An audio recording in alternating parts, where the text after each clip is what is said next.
Good afternoon, chat. I hope everyone's having a good day, good night, good evening, whatever time of day it is for you guys.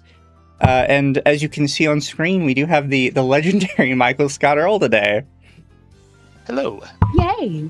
I don't, because we were just talking off stream about the last stream we did on this. But one of the interesting things that I don't think I got to tell you was when we started covering your books, I had a whole bunch of chatters come in and said, "Oh my God, you're talking about Michael Scott Earle?" Oh. And it turns out we oddly had a lot of overlap in people who watch my content and then people who read your books. There are a lot of men of culture out there amongst us. It's true. I'm just surprised I didn't discover it sooner. That's what a lot of people say. They're like, I had no idea who you were. You're out there, and but now they're happy they found me. Yeah, see, I wouldn't have found you if it wasn't for the game, because ultimately I'm probably more of a gamer than a reader. Reading for long periods of time gives me a headache, because I'm a baby. But I saw the video game, and I do keep tabs on kind of the not safe for work sphere of video games, because some of them are really, really good, and they just don't get attention because they do have the not safe for work tag on it. So I was like, I sat down and started watching it. I'm like, this actually looks like it has a lot of gameplay in it. Yeah. So the plan is to make like a really good game that just happens to have sex in it. You know, that's kind of my style for writing books too. It's like I want to write a really, really good story, but it also has sex in it. You know, because I'm an adult and I like writing books for adults and I like hot women. So there we go. So that is kind of a first question I did have, though, because the game is based off one of the series of books. Mm-hmm. Do you plan on it following the books exactly, or do you have like a little deviation you want to do? Yeah, that's a good question. So the game is books 1 and 2 of the series, and I'm about to start working on book 12. Yeah. And with all the video game stuff, like I've never made a video game before, but I have a team that is making it, and I kind of give them direction on what I want to do and how I want to do it. But some things don't translate very well between like the story and the actual game. You really need like and in my books I try to do this. I try to do like, okay, there's like tension or there's a fight scene, and then you kind of relax, and then like I try to pace my books very wave-like, so that it's not just balls to the walls the entire time. There's enough downtime where I can have like emotional impact and relationship building. So I think it would translate really well to a game, but like as we're kind of designing the game and doing the script and stuff, there was a lot of like, okay, we need to add kind of thing here, we need to add thing there, we need to tweak a little bit here and there. But all of those changes were stuff that I agreed to do. It's not like a typical They're not forcing movie. you into it. Yeah, well, I mean, I own the game company, right? It's my money. So, like, it's my fucking decision on what I want to do. Unlike a lot of times, there's like, they buy the rights to the movie from the author of the video game, and they just do whatever they want, and the author has no input. Like, it's my company. These are my employees. Like, they have to tell me, like, hey, we got to do this here because otherwise we're gonna have a big dead time in the game. And some of the stuff I disagreed with a lot at the beginning, and then we get down to it. I'm like, okay, we have to change it just for like logistics. We basically took the entire dialogue script from the first 2 books and put them in the game and started trimming from there. And the first pass we did, we actually added on like 40,000 words, right? And we're like, oh, we fucking suck because we're supposed to trim this down. And we added like way more shit to it because like my director and all my people, they've all read the books and they like really like them. So everyone's like really kind of on the same page as to like the story and stuff. So like we had to add a bunch, and then we had to like cut it back a little bit more, and then like really, really get in the weeds with like, okay, like right here, Victor says this and Trell says this, but then like maybe like a day later they said this and it's kind of the same. So like which one or the other, like what should we take? And like we had to make cuts from there. But I really think it's a very fair representation of the books and the story, and like it's got my stamp of approval on there. So it's not exactly verbatim word for word, but I think you can play the game when it's finished, not when it's in early access. There's still got a lot to do, right? But when the game is done, you can play the game, and then you should be able to just pick up book 3 and start from there, and you'll be fine with the story. But I think if you buy the deluxe version of the game, I give you books 1 and 2. Yeah. I would chatter just in and hi Mizu, hi Mr. Earle. Just wanted to let you know I started reading your books recently. You can thank Mizu for that. I'm enjoying your work. It's a nice change of pace. from anime harem stuff, which to me started to feel kind of samey, except for Rintaro. That's really good, much like your books, Smiley Face. Yeah, I love a lot of anime, but I feel like the Eastern harem stuff, like the protagonist like never closes the deal, right? And people hate it. They tend to lack a lot of confidence. Like, oh, bro, you're like the best swordsman, whatever, in this system that you do, but like you can't kiss the girl. Like, oh god, dude, come on, you know. Unfortunately, we can't kiss the girl. If we kiss the girl, then that means it solidifies a relationship. And unfortunately, the audience has their favorite best girl. Yeah. Yeah, well, I understand it too, but that's why you just get all of them in my books, you know? Yeah. Within reason. I think some people get tired of the will they, won't they.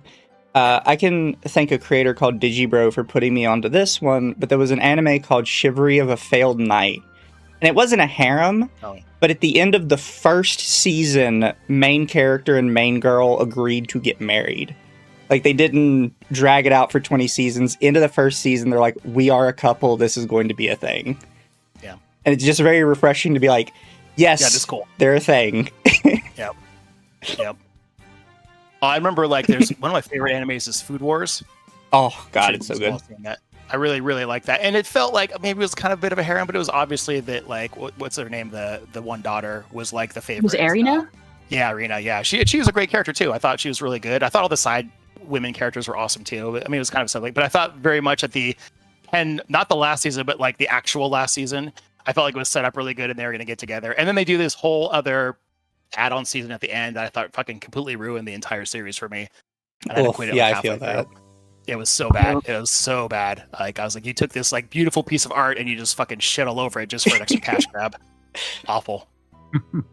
I don't mean to have us jump around a bunch, but I did ask Hurtbox and Kendra after the last one if they did their homework and picked out a book from your site and read it.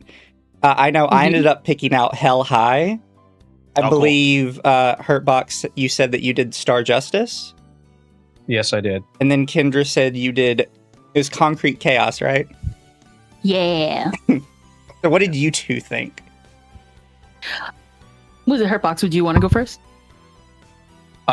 Yeah, no, overall I enjoyed it.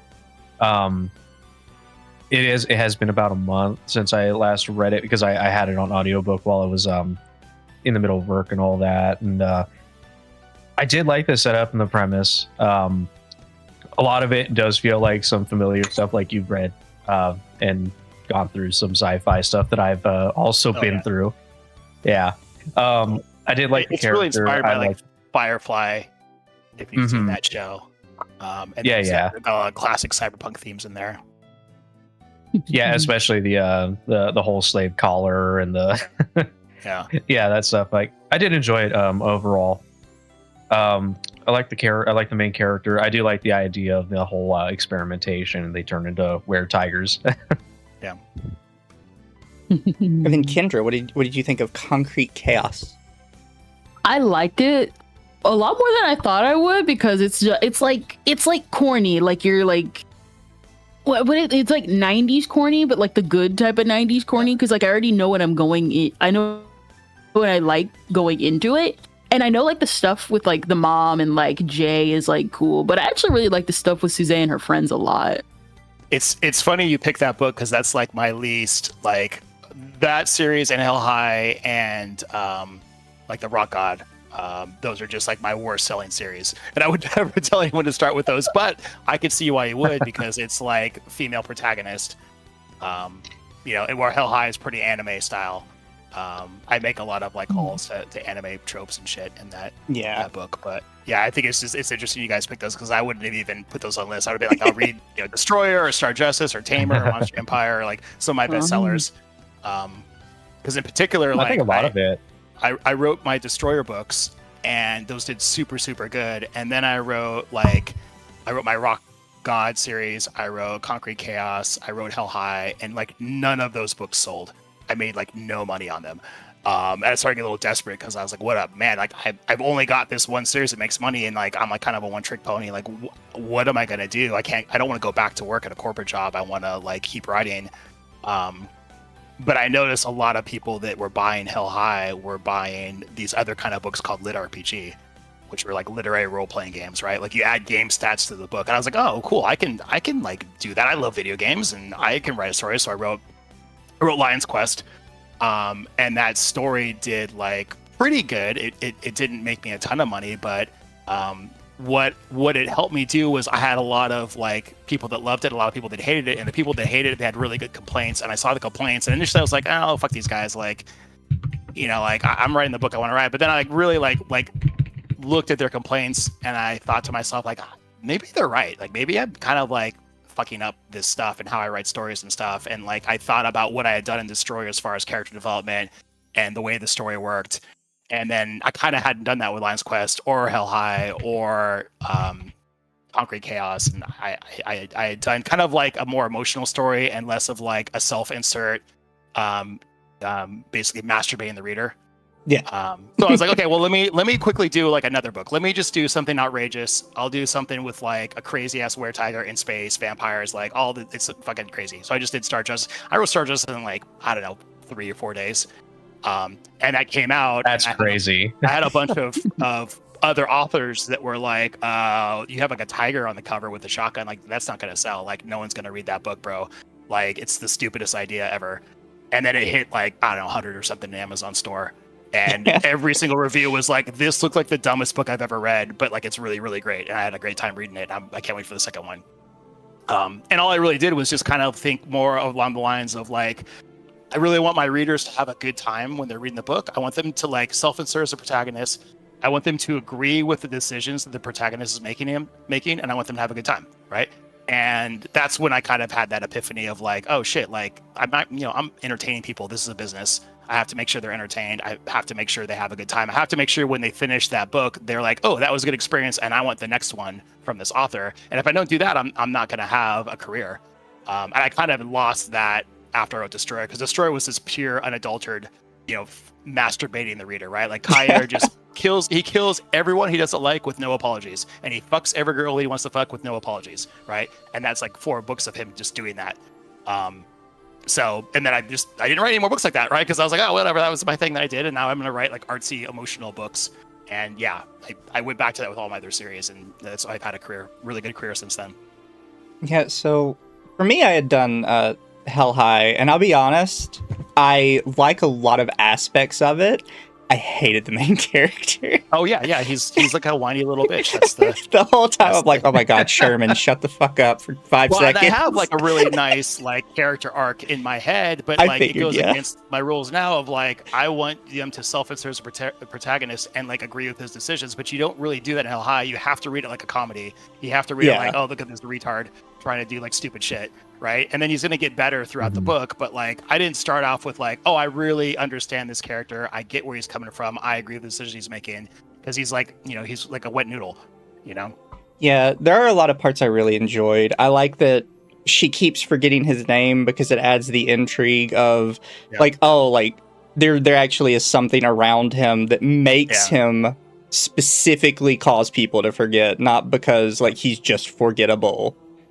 Yeah. And then I like the whole idea of like you've got all these different races that are just sort of trying to blend in, and then as soon as they show themselves, it's like basically a declaration of war, pretty much. Yeah. Like, okay, it's time to start the fight because I'm not going to hide who I am anymore, sort of deal. Did you just read like the first short story, or did you read like all 3? I think there's 3 out, right? I actually bought all 3, but so my friends kind of know this about me. I am bad about getting stuff on a first read. So I listened to the first story 3 times. Okay. I kind of have to in order to You'll probably like it more as you get to like the end of the 3rd book, because he gets a lot more agency and stuff, and he becomes a little more of a badass. But like, I agree with your criticisms of, you know, him being a little bit of a bitch at the start and being hard to get into. Yeah. But again, that's something I kind of learned with writing stuff, and I don't think I would do that again. Now, with that said, like, I think, again, people that can like step out of the character and just read it for the story, they can have a good time reading it. Yeah. But it's weird. I feel parts of me as when I consume entertainment, there are definitely times where I'm like, oh, I can like watch this story and not be the protagonist, and I can really enjoy whatever decision he or she makes, and it's totally fine, right? But then other times I'm like, oh, why are they so fucking dumb, man? Why would they do that? That's such a dumb, and I just can't continue, right? And being able to kind of identify what aspects of the story make me love it or love the character or hate the character is kind of a thing I've always been thinking about. You know, I think part of my problem too is I listen to the audiobook, so I could do it multiple times in multiple sittings. Yeah. And I give you, the guy who did the audiobook put on a great performance. Awesome. That probably didn't help my enjoyment of Sherman though. Oh really? Because he did it so well. Yeah. Well, he's Jewish. I'm like, make him Jewish, man. Make him really whiny Jewish. And I heard, I'm like, yep, yeah, he's got it right. Oh no, both of them did great. The girl who did the demon chick, and then him, both of them were fantastic as far as performance wise. Yeah, and I feel like they really sold the characters. If you give it till book 3, you'll probably like it a lot more. But it's and I have a little bit of comedy in my books, but that one's hard to write because it's like mostly comedy. Yeah, I could tell. And I have to look at a lot of different mythos and stuff, and like add stuff to that. And I mean, you didn't even meet Satan in the books. Oh yeah, at the beginning of the part, but he's freaking hilarious. He's like one of my favorite characters to ever write. I do like that you in it you acknowledge there's a difference between Satan and Lucifer, because a lot of people kind of roll them into one entity. Yep. Yeah, I mean, I know a little bit of that shit, so yeah. Yeah, but you can't be a like X level nerd without knowing a bunch of mythology for all the different cultures, you know. And then all the different like sort of monster creatures and yeah. I did like there were tons of elements of it. I'm like, this is just really enjoyable to listen to. And then Sherman would say something. I'm like, God, shut up, please. Yes. I mean, probably did too good of a job, but yeah, again, I would be interested to see what you think after you get through the 3rd book. Oh yeah, no, I've got all of them on, because it recommended like an app to use it for. I've got all of them on that right now. Yeah, I think it's I use BookFunnel. Yeah, I think that's what it's called. Yeah. Oh, thank you. Blue Scarab says, I bought and read up to book 11 of Tamer. Wow, you were breezing through it. But I love Viking Ruinsmith so much. I'm in the middle of book 2. Awesome. Yeah, that's a good one.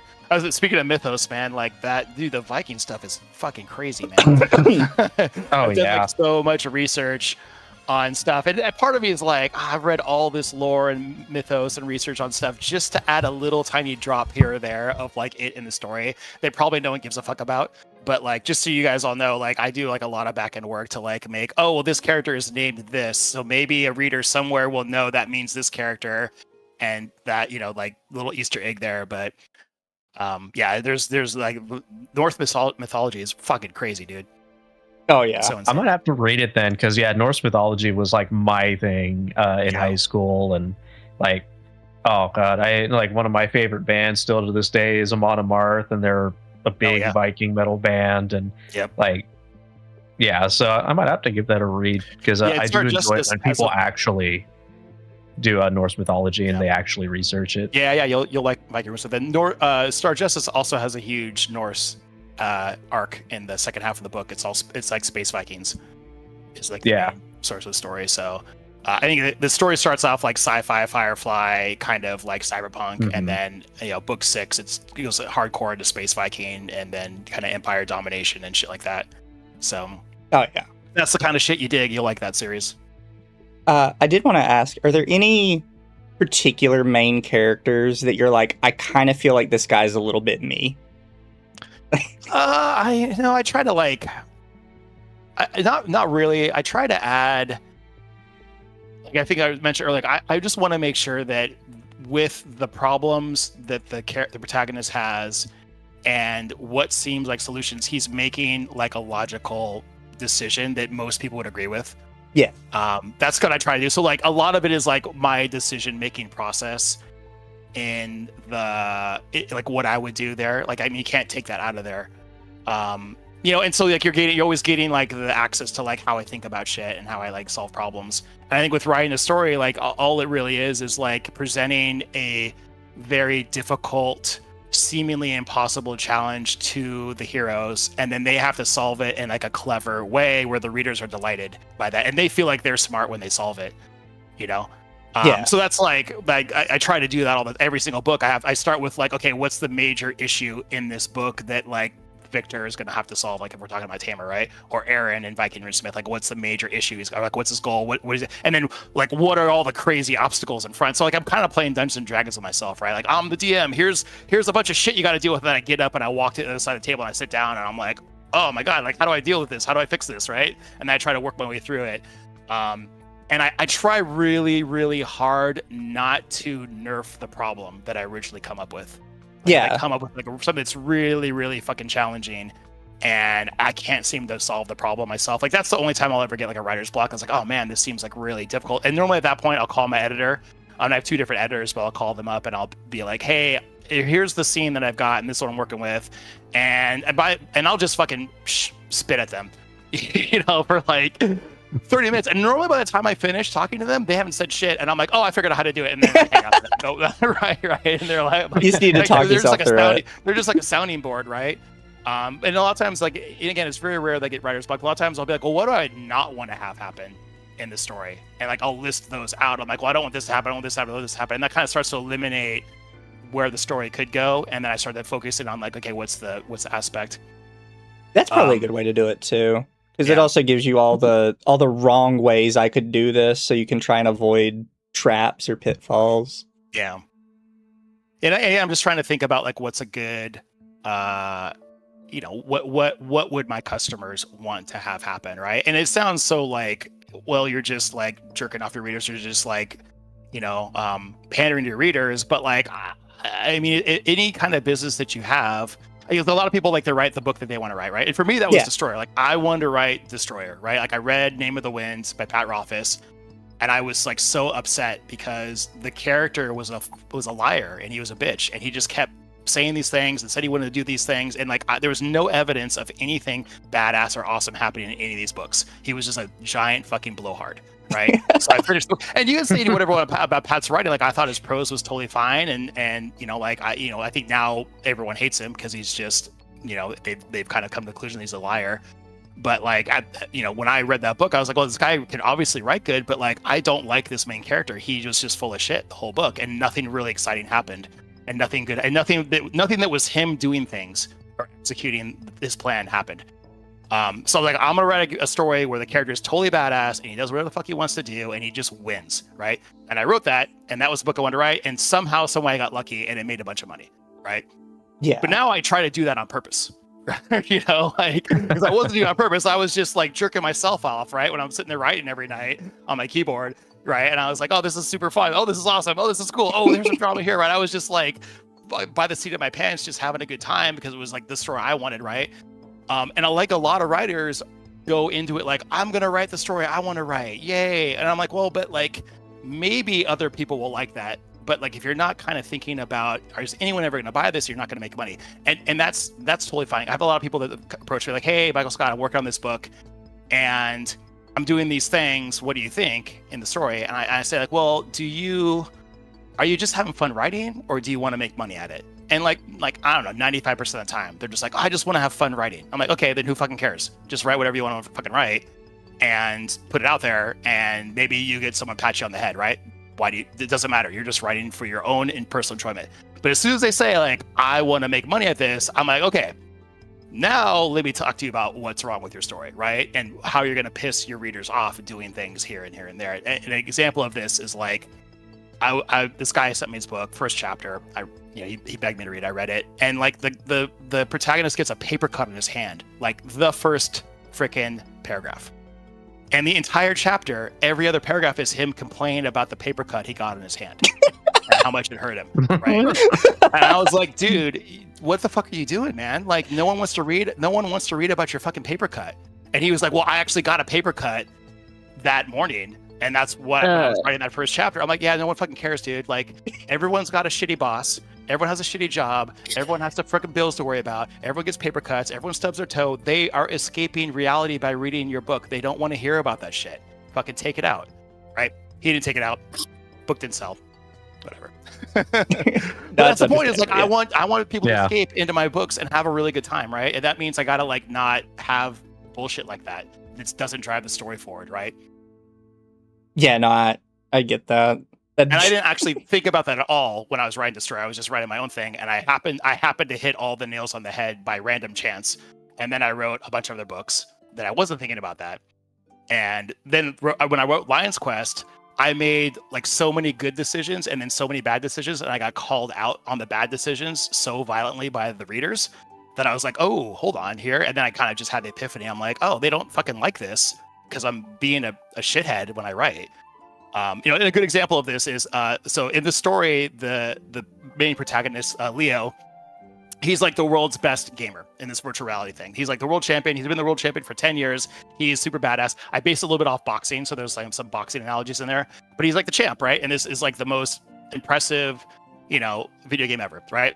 But he's kind of bored because he's like got all the money and he's won 10 years in a row. And he gets approached by this other company that's like, hey, we have this new game. Do you want to play test it for us? We'll give you equity in the company. Right. So he's like, whatever, let me try it. So he goes this, and it's like super real world, like way more real than a video game. Right. And he's like leveling up his stuff and he's getting new gear. And then he runs into this dungeon and he finds like this elf girl, and she's a complete and total fucking idiot. She's super sweet, super nice, but she's just a complete dumbass. And I thought the scenes were really funny with her because she was like a thwart to him. And it was just, in my opinion, it was hilarious, right? But there's one scene where he logs out and he logs back in and his clothes are gone because she took them to go do laundry and clean them with her in the middle of a dungeon. So he's walking around the dungeon butt-ass naked fighting monsters because she lost his clothes. And I'm like laughing when I'm writing this, right? But then like so many readers complain about her. I took a step back and I was like, wait a minute, like, it really isn't fun to be going naked through a dungeon with this dumbass near you. Right? Yeah. It's really not fun, right? And I just like, it just hit me. I'm like, I did this. I wrote this story. I thought it was fun, but like, it's not, it's fun if you are watching as you're not Leo, if you're not the protagonist and you're watching the story, it's hilarious. But if you're self-inserting as him, it fucking sucks. Right? Yeah. So that's when it just hit me. And I was like, oh man, I made a huge mistake with this. I totally need to revamp my writing. And I looked at the story. I'm like, I accidentally did everything right with that book. Let me go back and reread this book. And then we read a bunch of other books, right? And it's all there. Like if you read Twilight, if you read any of these romance novels, any of these bestsellers, it's always self-insert as a protagonist and you fucking, you jerk them off. And the reader has a great time, right? Yeah, I think it's a bit easier to get away with it with sort of visual media because I can't visualize myself as a character that I can physically see exist already. Yep. And it gives a little bit extra separation. But when you're reading, it feels so personal. That is such a genius reply, because I've talked to people before about writing for books versus writing for TV, writing for movies. And I think the problem is so many of us see visual medium and we see movies, we see TV shows, and we enjoy those. And the problem is we're kind of a captive audience, right? Like if you're watching Scream 10 or whatever's out and they don't kill Ghostface again, right? They overpower him and knock his ass down, and then they don't kill him again. You're like, oh, whatever. This is what they do in these movies. Ha ha ha, right? And they run away and he comes back later. You guys know what I'm talking about, right? With this, right? Yeah. Right? You see that and you're like, oh, it's fine for me to put that in my books, because it's in all these movies, right? These kind of things where the protagonist fucks up really bad and makes a huge mistake, that's fine to put in movies, but you cannot actually put those in books because the reader feels like it's them making the decision. They're like, no, what are you talking about? I would fucking double tap Ghostface. I would fucking blow a whole mag on that dude, make sure that motherfucker was dead, right? He just ran away, right? And so you really, really get scathing hate from readers because they feel like they're the protagonist and you made a dumbass decision that they wouldn't have made, right? So you cannot do that stuff. But like almost every single writer nowadays has been trained by TV and movies, and they just make those critical errors all the time. Yeah. What is it? I would also, if I could like say, because like how you were describing the elf girl, there's also the fact that it's like there's like a thin line between being endearing in like a very genuine way, because like most of my favorite characters are exactly like how you described, and I think that is like funny and like adorable, but it's like the very thin line of like endearing and being such a complete and utter idiot that it's like, all right, please get back to your job. Well, it's funny you say that because women love Lion's Quest and they love Allure. And a lot of guys love Allure is the name of the elf girl. A lot of guys love Allure later on in the series after she's like matured a little bit, right? But for that first book, I got so much hate on it. I was like, oh man, like and my own, like, all of us writers have a huge ego, right? And I had like a big ego at that time, and I was like, fuck, dude, like, fuck these guys, they don't know good writing, right? And then I'm like, okay, like, I'm not gonna have a career if I blame my customers, right? That's just fucking stupid, right? Yeah. So then I just started thinking, like, maybe I did make a mistake. And then once I, again, had that epiphany and came to that self-realization, like, oh, obviously this is dumb. And I read that series now, and I think a lot of people love that series. And, you know, I think I would recommend people read it. You know, if they like kind of lit RPG, they like video games, like classic kind of D&D stuff. You know, and a lot of people that read lit RPG in that genre, and people say like, hey, I want like a real life fun drama, and I want the video game drama too. That's kind of what people recommend. Is that series is one of the only ones that has a real life drama and the drama in the video game. But you know, it just took me a while to get there, and I'm glad I wrote it because I had that epiphany, and it changed like entirely how I write and how I look at stories and how I advise people how to write stuff. And I ended up making like a really great career and a lot of money because of those mistakes I made, and I kind of realized. So I'm really grateful for that. Do you think that that kind of affects future readership if like the first book doesn't do particularly well? Oh yeah, for sure. Like, for you know, sure, with video games, if you realize like your first chapter sucks, nowadays you just put out a patch and you're like, okay, we'll just redo it, put out a patch. But with books, once it's out there, it's kind of like, well, it's just out there now. I can't just redo the book. So buy through, I think for most books from book 1 to 2 is like 35%. It's like abysmally low. And you can see this if you go to Amazon and you look at like how many ratings are on the first book and how many ratings are on the second book. It's just a massive drop off. The only book series I've ever had that broke that mold was Tamer. Tamer, I had like an 80% buy through from book 1 to book 2, which is crazy to me. Because even my other stuff, like 35%. And I thought, you know, I got banned from Amazon back in 2018, and my first new series there was Viking Runesmith that I wrote. And so I self-published it off of Amazon on my own website. People bought it, and the first book did great. It sold like crazy, really good. And then I came with book 2. I'm like, okay, cool. I'm gonna have a really good buy-through rate on this because I'm not on Amazon. It's my own platform. I have everyone's email address. The buy-through rate, that 35% buy-through rate, is just totally an Amazon problem, right? And sure enough, 35% of people bought Viking Runesmith too. Yeah. And I was like, what the hell? Like, that's crazy, right? So then I was like, oh, it's not like, it's just how readers are. They'll read a first book and be like, oh, that was fun, and then they don't end up reading anymore. You know, so every time I have a reader that says like, well, this author never finished series, I would kind of, you know, to myself, I roll my eyes. I'm like, you guys don't actually read past book 1. You know, statistically, from what I've seen, looking at the market and looking at my own books and looking at everything across the board, like you can look at Amazon, like readers don't really read a book 2. But at the same time, if you get a really big hit, like for me, Tamer was such a huge hit. Writing a book 2 is still making a ton of money, right? So I should still write book 2, book 3. And normally when you get to like a book 3, the buy-through rate is close to, at least for me, it's close to 100% on everything. Because I know what I'm doing. I'm not going to say every single author would have 100% buy-through, but there are very few authors that can like do a book 11 in a series and still have close to 100% buy-through, because people tend to burn out on the story or they just get bored of it or whatever, right? So the fact that I can keep going with that high of a buy-through rate means I have, you know, quantitatively have some aspect of my craft well-tuned that I know how to keep people coming back, you know? Yeah. Because chat's already asking about this, so I know I have to ask it. There's sort of a little meme with me that I kind of get banned from everywhere for basically no reason. Yep. So chat's going to want me to ask, why did you get banned from Amazon, or do you know? They banned like 25 authors back in July of I think it was 2018.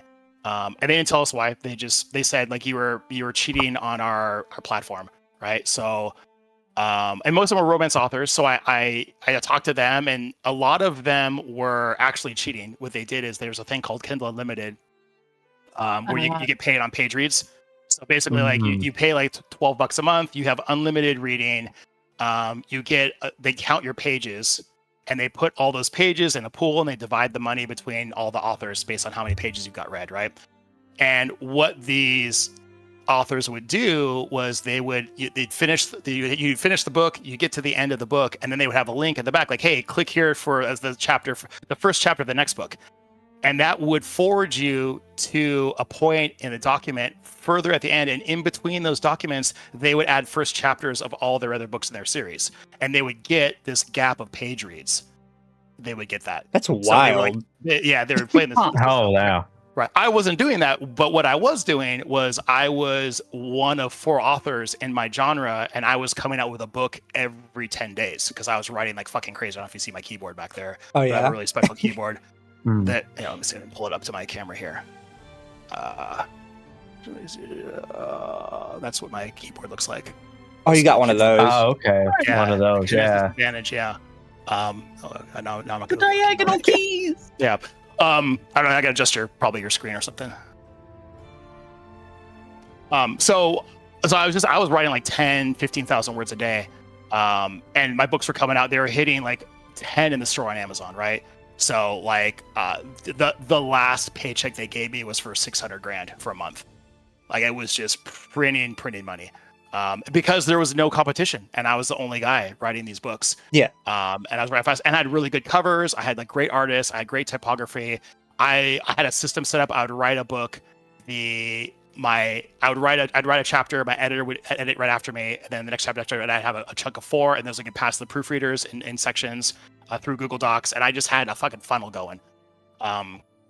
And I was just turning out books. So I sued Amazon, and we went to arbitration, and their whole argument was like, we do what I want. It's our platform. Fuck you.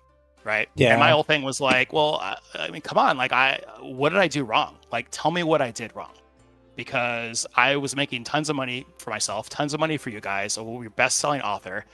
Like, what is going on? And finally, like, they said, like, you were making too much money for how much you were spending on our own ad platform.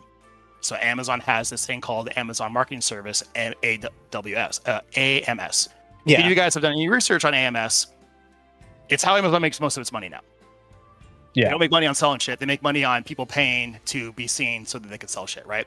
So Amazon's argument was, you weren't spending any money on marketing, therefore you must have been cheating because no one has sales numbers like you without spending a significant chunk of that on marketing, right? Yeah. And I was like, I have like a rabid fan base, man. I've got like 30,000 readers, and I come up with 3 books a month. Like, come on, like that's just fake. Like, no, we just don't want to work with you, right? That's So so then dumb. Yeah. So, but then I Yeah. made my own store with Shopify, and I have BookFunnel as my back end, and my fans are still there. I had a few fans that were like, well, I mean, I was used to reading your books for free on Amazon Kindle, and now I got to buy them, so I'm not going to buy them anymore because, like, I'm broke, right? Like, okay, that's fine. Like, I understand that's for people, but most of my fans were like, yeah, like, it's worth paying for your books. I'll follow you anywhere, and, I'm really grateful to them, and I've been able to keep writing, and, I don't write as fast as I used to, because I have a couple other, like, businesses and the video game and stuff like that, but, the past, like, month I've been cranking. I've been, like, really fucking working on a ton of shit, so I'm back in the saddle. Now that the game's out, and I'm kind of like, my butthole's loosened a little bit. There's still a lot of shit to do with the video game, man. I still have tons of stuff to work on with the video game, and now that, like, it's out, I'm actually way more in the driver's seat working on that and stuff. But for a while there, it was, like, really, like, all-consuming with my life, kind of making sure it would launch okay. No, because we actually, I almost thought you were going to go this way with it, with the Amazon thought like you were just making stuff up and then like getting fake sales or something. Because when we were going through your site, we were like, wow, he writes a lot of books. Like there must be like some level of AI in this. And then we saw the date on when some of the books came out, and we're like, no, he's just a machine. He's just been writing for years. Yeah. I write like 1,000 words in a half hour. Yeah. Just on average. I can crank even more. Like I've had a couple 3,000 word half hour sessions, but like these keywords are really easy to write with. I don't really get writer's block. I have a lot of fun with dialogue and action. So my books are heavy with those. I can just crank. Like, I don't know. I've been doing it for 10 years. I have a little bit of a specific strategy. I do this thing called sprinting. I take my phone and I just set a 30-minute timer and I put it down and I just do the thing for 30 minutes. And this works with like a lot of shit. Like it's seriously like a life hack. Like if you're at work or you've got a task you got to do, just sprint it. Just do 30 minutes. And like, oh, I got to clean my backyard. Just do fucking 30 minutes. Do it. And you're going to be like surprised how much you can actually get done in 30 minutes. And I look at like my work as like, oh, it's just X number of 30-minute chunks instead of like, I've got this huge task I got to do. I've got to write a book, right? write a 120,000 word book. Oh, it's so much words, right? And if I'm like, oh, I got to do 5,000 words today, and I sit down, I'm like 5,000 words, and I'll hit like, I'll write a paragraph. Like, what's my word count? Okay, 100. Right. What's my word count? Oh, 200 more. Okay, like you just get caught up into it. But if I think like I just have to do 5 sprints, it's really fucking easy because I just do a sprint, right? Come back. I have a little 10-sided die that I use. I just set that from 0, 1, 2, 3, 4, 5, right? And then boom, and I'm done. And I check my words. And sure enough, I've done over 5,000 words. And then I'm normally even like, I'm still feeling pretty good. And I'll just do a bunch more. And then suddenly I'm at a 10,000 word day, right? And I'm like, okay, I'm done. I think my best day is like 17,000 words. Yeah. But like a lot of stuff, sometimes I'm like, I gotta fucking pay invoice or stuff. I gotta do something for the video game. I've gotta go through like a script that one of my directors wrote, and I'm like, oh God, I'm putting it off. I'm like, all right, I'm just gonna sprint this, and I just set a timer, and I just fucking do it, right? And then suddenly it's done, and a lot of times it's done in under 30 minutes, and I'm like, wow, man, that was like way easier than I thought it was gonna be. I mean, there's the whole like eat the frog philosophy, right? Oh, just the first thing, eat the frog. But I really like just doing the sprint timers to everything, right? Especially if I don't want to do it. I'm just gonna do a 30 minutes on it, and let's see what happens, right? Yeah. And if you just do something 30 minutes a day, like it stacks up over time, and eventually you have the thing that you've been working on done, you know? And thank you, Sart, now for your I know what super. that's like. So this was something that a lot of people in my chat asked, as well as Sart now just asked in their super, but they wanted to know if you had advice for kind of like newer writers, particularly ones that are interested in doing like an actual series as opposed to like just a book. Yeah. Okay. So I would not plan as much as you think you need to plan. And I would do way less exposition than you think you need exposition. I would just start with like, okay, I have a cool concept for a world, but don't get in the nitty gritty, and just start with some action, start with some dialogue, start with something, and then fill in the lore gaps and the story as you go along, as it's relevant to what's happening in the story, right? That's what I would recommend you do. And again, just 30 minutes a day. Just try 30 minutes a day of writing and then do it. Because I think a lot of new authors are like, oh, I've got this awesome idea for this world and all this lore and this and that. And then you just want to dump it onto the reader. And it's like, that doesn't help, right? And a kind of a fun, not fun, but like a story trope thing you can think about is portal fiction, or isekai, what do they call it in Japan? Yeah, isekai. The actual term for portal fiction. Okay. If you think about almost every single story is portal fiction. Like things start to like make sense as far as how these stories are, right? And what I mean by portal fiction is not like you actually step through a portal and you're in a new world, but metaphorically you step through a metaphorical portal and you're in a metaphorical world. And a good example of that is like The Hobbit, right? Yeah. Like Bilbo has never been outside of the Shire, right? So there's his portal that he's stepping out of, and he doesn't know shit about the outside world. So as he comes to a place, he's like, well, tell me about this place. And then the dwarfs told him about the place, right? Same thing with Frodo, right? He didn't know about this or that, right? And so he gets there and he has to ask a bit. Even like a book like Twilight, right? You'd say Twilight's not portal fiction, but it kind of is, because Bella is not exposed to this whole vampire lore and werewolf lore. She doesn't know shit about it, right? So she has to like be educated as she gets to the thing to talk about. And it makes it really, really easy and organic, right? Yeah. For them to kind of understand what's happening in the story, right? So if you could set your story up where it's some kind of portal fiction, either physical portal, they go to New World, or metaphorical portal, it's going to help you a lot, right? And I did this in my Destroyer novels unintentionally, because my main character wakes up and he kind of has amnesia. He doesn't remember shit, right? So he's like walking around. He's like, well, why are we doing this? Why are we doing that? Why are we doing that, right? It's a lot harder if the character is of that world and of that land, because why would they think about this thing that's outside of our culture? They wouldn't. It's just how their culture is, right? Yeah. So I think like if you're thinking about doing a story, like maybe try a portal story first, or try to portal it initially. And if you don't want to portal it and you want to make it, well, the person's a native of that world, how do I get the story to my readers?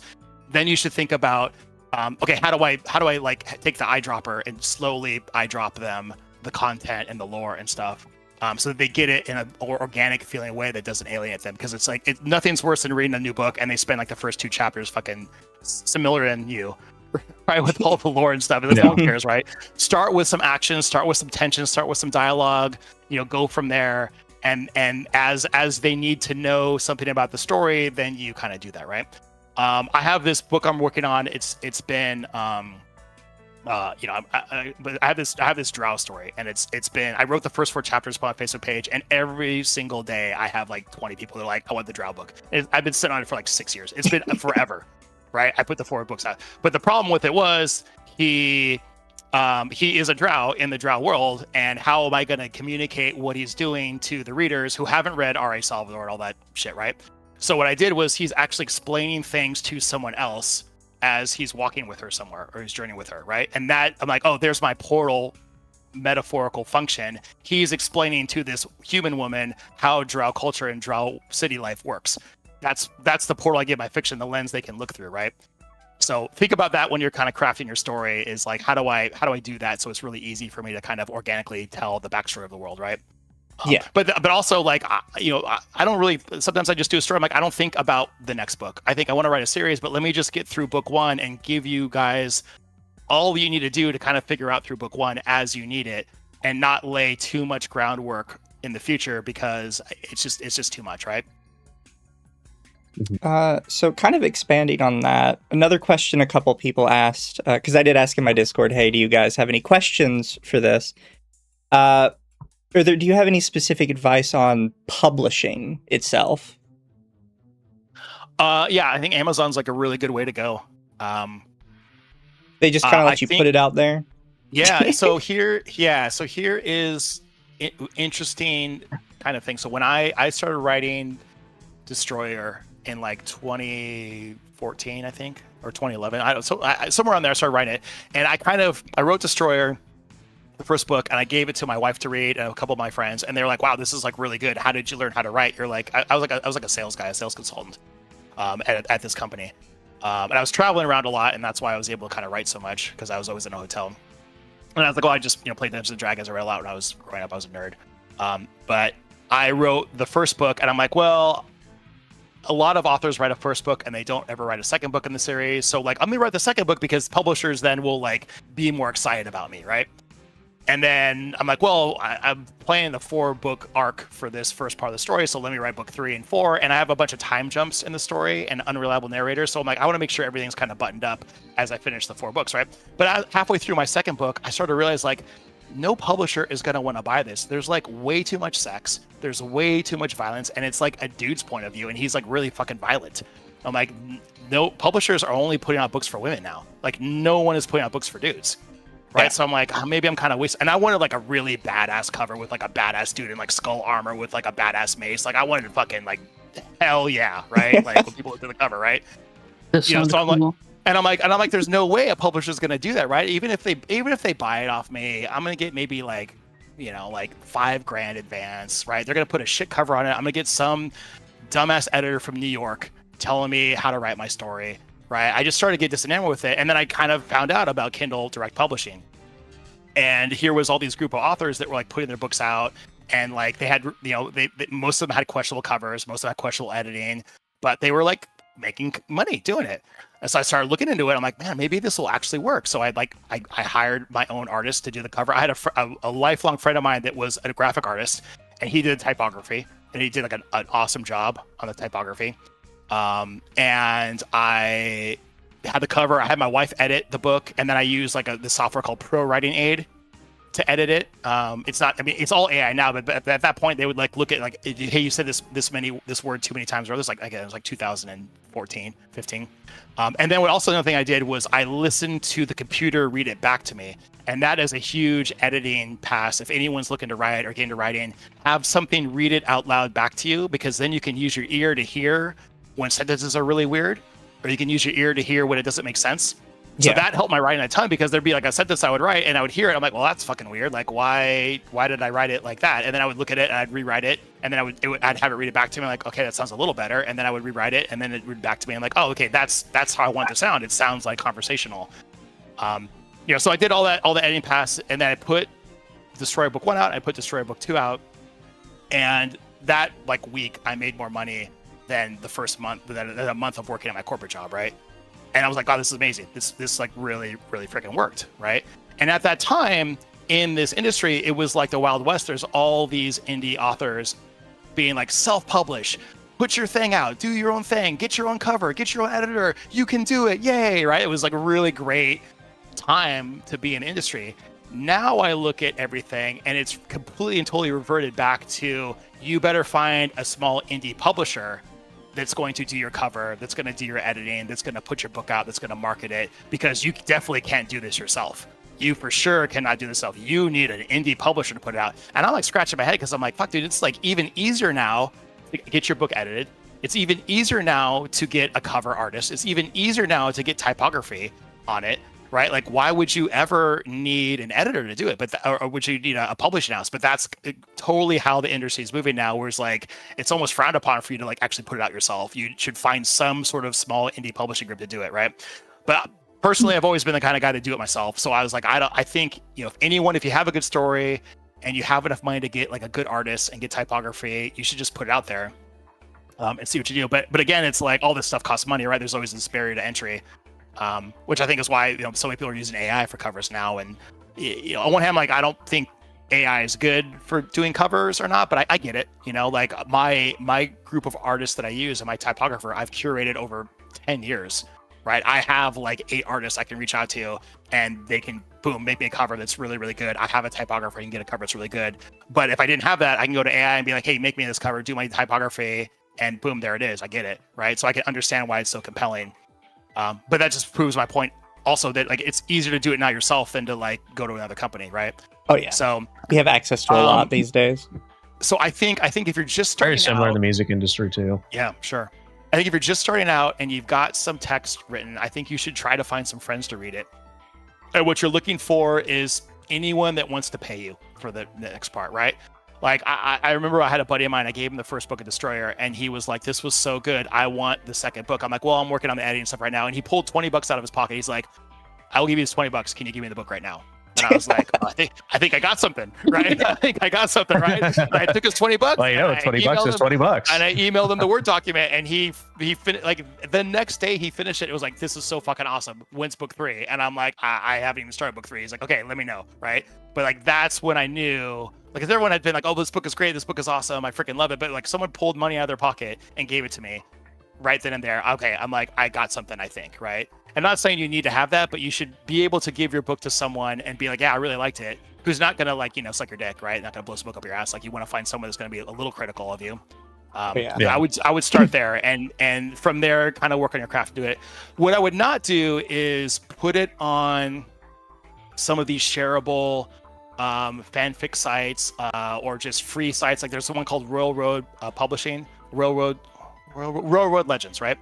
I would not put your book up on there. And you can't put, they have a huge reader base, but they're all kind of a bunch of assholes, the readers, and they're going to give you really shit like criticism.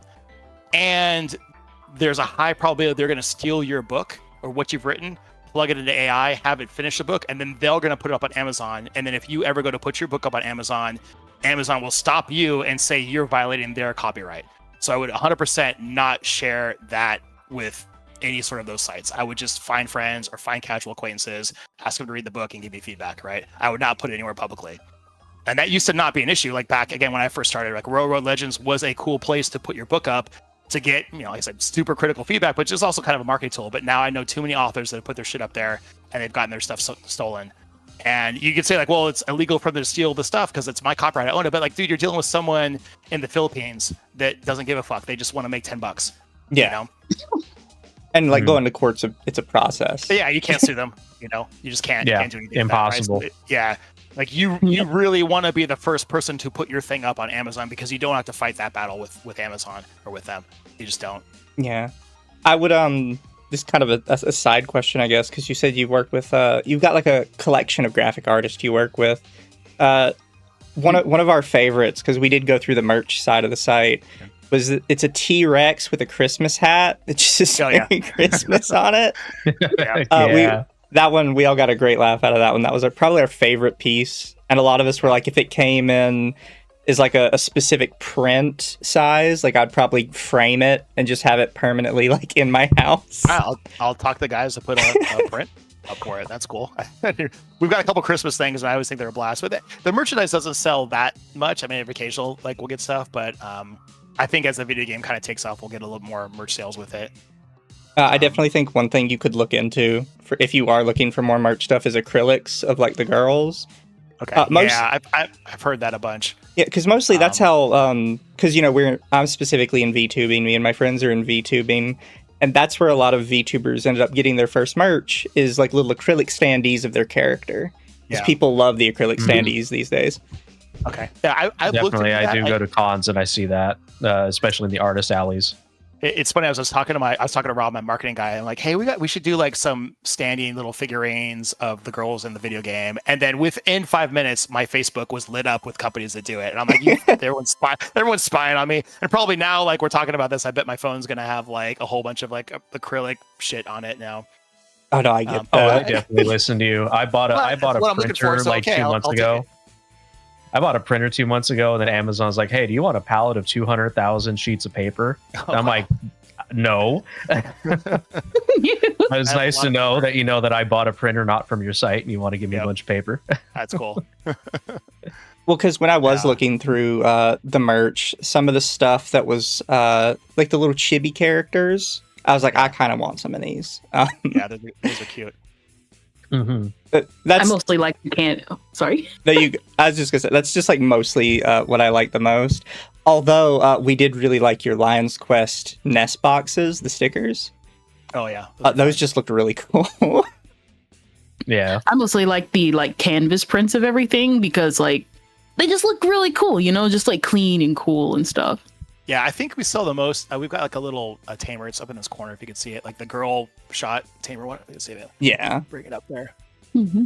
That one is. Oh, that one. Yeah, that one. Oh yeah, yeah. We sell many hundreds of this a month. It I can seems see like it. why. Yeah. It looks. It's like really cool. I like the art style that you used for it. It gives, weirdly enough, kind of like a League vibe, and then it just translates really well.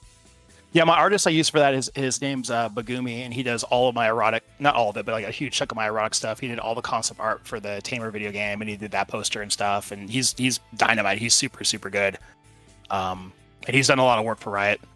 But I say Bagumi, you could find him as Bagumi online, but like his other, he actually can't use his real name when he works with me because you're not allowed to do porn in Korea. Yeah. So I can't actually credit him or do anything in the game that he's done. Or all of his rock stuff he does for me. He's like, you can't tell anyone that I do it for you. Yeah, there's some Korean creators I particularly like who all their stuff is under a pseudonym and strictly posted on American social media. Yep. And they're like, yeah, no, you will not find me anywhere on Korean social media ever. Yeah. Not only that, but even. Oh, sorry. No, go ahead. Oh no, what is it? I was gonna say even like in the JP sphere, it's like, yeah, no, we can do it, but the moment we get a job, you better start saving that to your folder now. All of it's getting taken down. Yeah. It's definitely unfortunate. It kind of sucks for them, Yeah. honestly. Yeah. Especially in Korea. So I used to play an old Korean MMO called Mabinogi. I mean, I still technically do. But I wanted to play it on the Korean servers because, quite frankly, they get way more stuff than we do. Yeah. But in Korea, when you sign up for stuff like that, you have to give them your social security number just to get on their websites. Oh, God. No, no, thank you. Like they have a No, thank you. specific Korean social security number for using their websites. Oh, It's like, yeah, if you post anything wrong over there, you are immediately caught. And Koreans, just the designs they use for their characters are so good, man. Like just amazing. I was joking with my development crew. I'm like, the next game we do, like, we need to find some kind of Korean like character builder that we can do to make your custom female models because it looks so gorgeous. There's one game that came out. Let me try to figure out what the name of it is. But I saw it being played. I think it's an early access. But this thing, okay. Embers of the Uncrowned. Have you guys seen that game? I heard of it. I hadn't looked too much into it yet. It's like a wannabe Diablo, but like I caught like someone playing it on YouTube, and like the babes look so babelicious. I was like, oh my god, these chicks are so hot. And then they were able to like customize them even more in it. And I like immediately called up my director, and I'm like, watch this right now. Like, I want this for our next game. Like, we need to be able to have exactly this. And he's like, ooh, dude, like, we're not going to be able to get any Korean company to like work with us on this because we do erotic games. I'm like, I don't care. We need to figure it out. Like, it's like, when we find anyone in America or Europe to do, he's like, no one does it as good as the Koreans, man. And I'm like, no. Woo! I forgot. I do have this one on my wish list, and it's actually made by the same company that makes Mabinogi. It's Nexon. Okay, yeah, there you go. There you go. That's just it. This is a sign from the universe. They know how to make hot women in games. But even the dude in that, I guess you play 2 women or 1 guy, and the guy looks fucking awesome in it too. He looks badass. Oh yeah.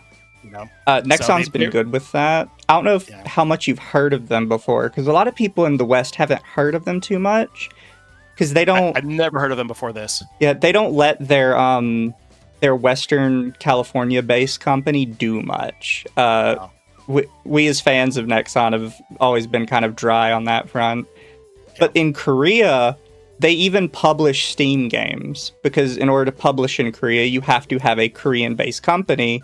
So Steam publishes through them because of how big they are. Oh, wow. That's crazy. It's surprising that you don't hear about them more in America, and it's strictly because they just don't do business well over here. Yeah.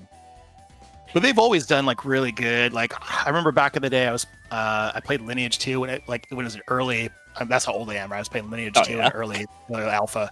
And I remember walking around being like, "Wow, these characters all like the night elf chicks, like bent over, like totally by the waist, and you could see their ass when you're running." I'm like, "Oh, this is so hot!" Like everything was sexy in that game, right? And then I played the one I think it's Aeon was the angel characters. Oh yes, the NCSoft game. Like again, that they were every character was gorgeous in that game. It was so freaking good. I played the share of that too. I'd end up playing all of those because they were all free because they were MMOs at the time, and I was poor. So yeah, even like Guild Wars 1 and Guild Wars 2. I mean, even that's an American company, right? But like somehow or some way they got really good models from NCSoft, I think, to make it. But yeah, the Koreans definitely know how to cook.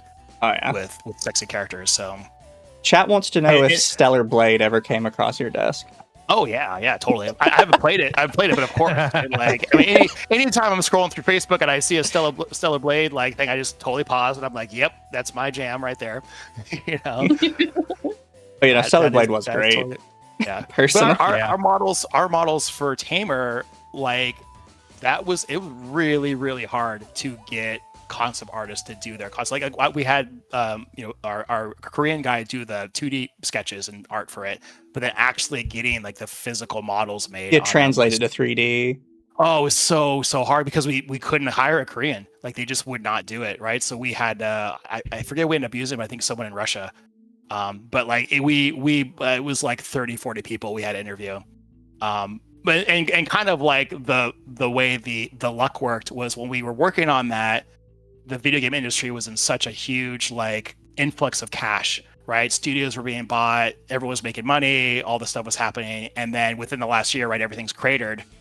And now a lot of those old people that we talked to that didn't want to work with us are emailing us like, "Hey, you hit me up 3 years ago to do modeling for you, and I said no, but now I'm saying yes, let's do it," right?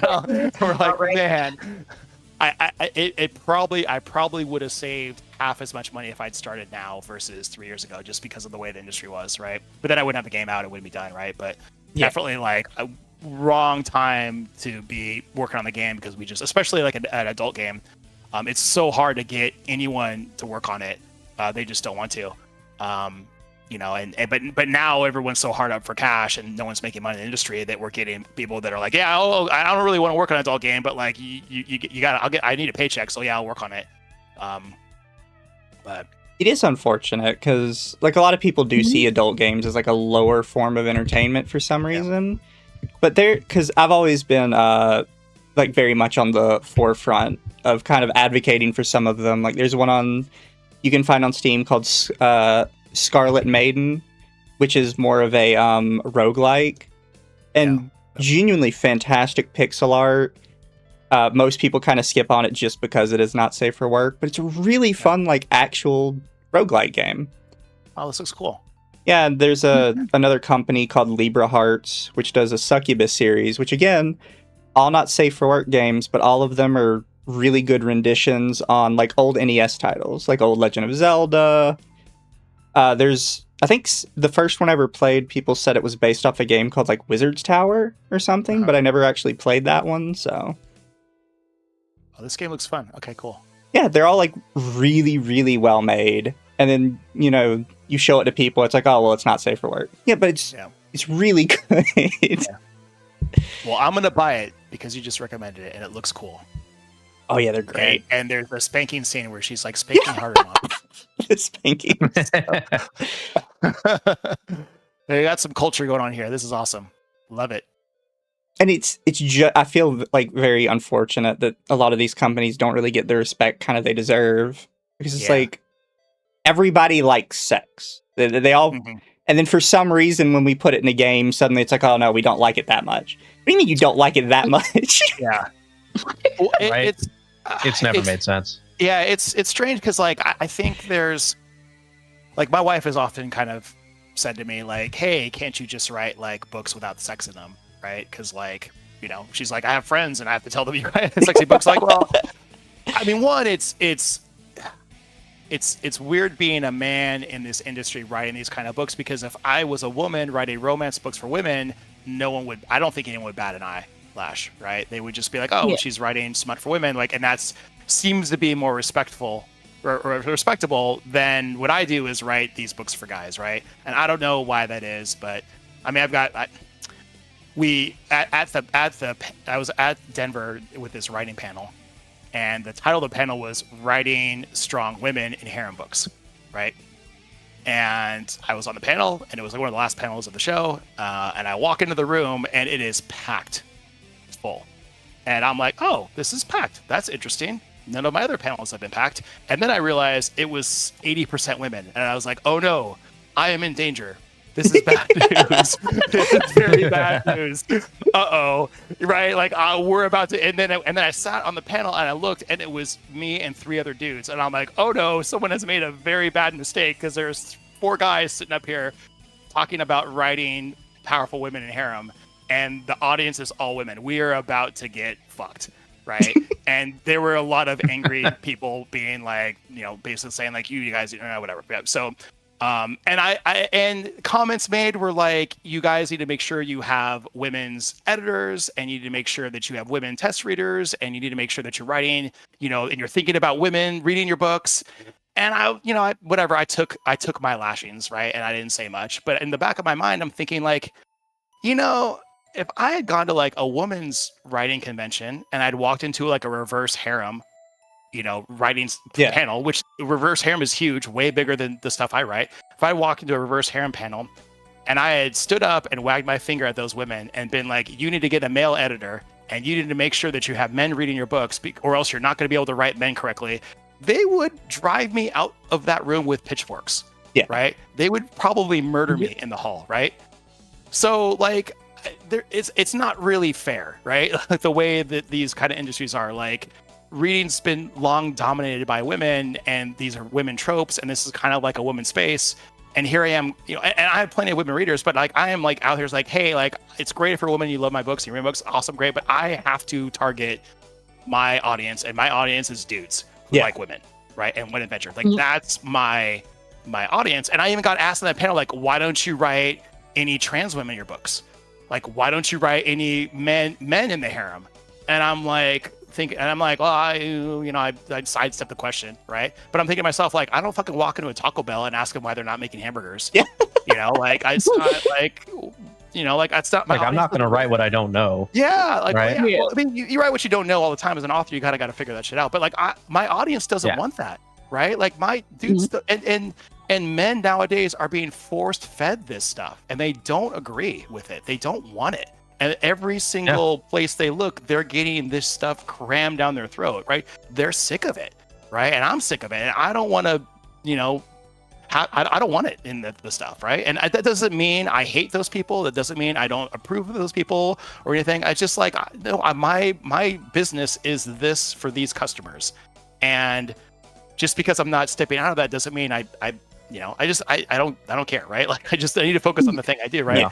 You know, and a room filled of women saying like, you better be writing more books for more women, and you better be including all inclusive in your stories, and you better be doing this and this. And it's like, if as soon as I do that, I don't have a business anymore, right? Mm-hmm. And my customers don't want that, right? So like, and I couldn't flip the script and flip the genders and make the comments you're making without being booed, right? So it's kind of like a not. You know, oh, you'd end up on some YouTube compilation. Look at asshole goes harasses women at convention. Well, and you know, and dude, and it's crazy, right? Like I I connected with a bunch of really, really nice like book talk women at this convention, right? Yeah. And I gave them books, and they're like, "Hey, you got to come to this con in Dallas because I'm in Austin. You got to come to this con near you. It's called Villains and Vixens. You got to come to this place. You're gonna freaking love it."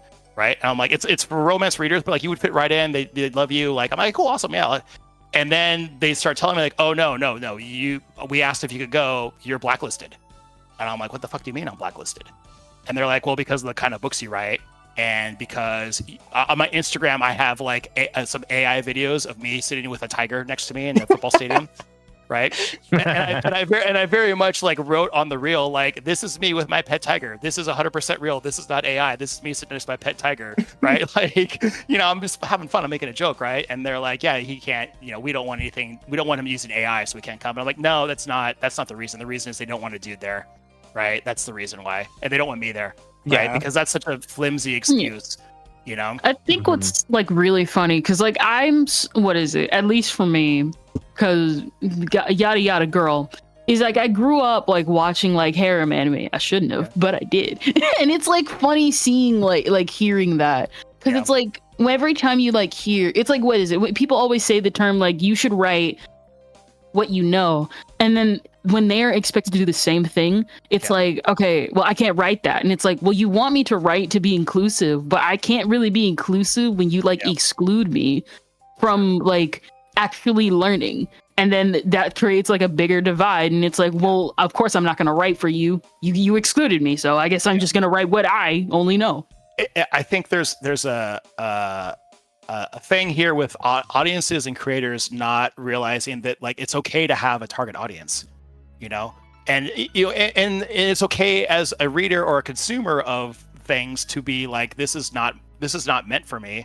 And I don't need to shit on it if it's not meant for me, right? An example of this is like, I really like watching reality TV with my wife. Like we love watching The Bachelor, The Bachelorette, and I understand when I'm watching it, this is not made for me, right? Like this is not a show made for me. This is a show made for women, right? You could tell when you watch like their little side shows live streaming, so it's all filled with women. Like, but I could still enjoy it for what it is and what they're trying to do, and I can read plenty of romance novels and be like, this is not made for me, but I can enjoy it, right?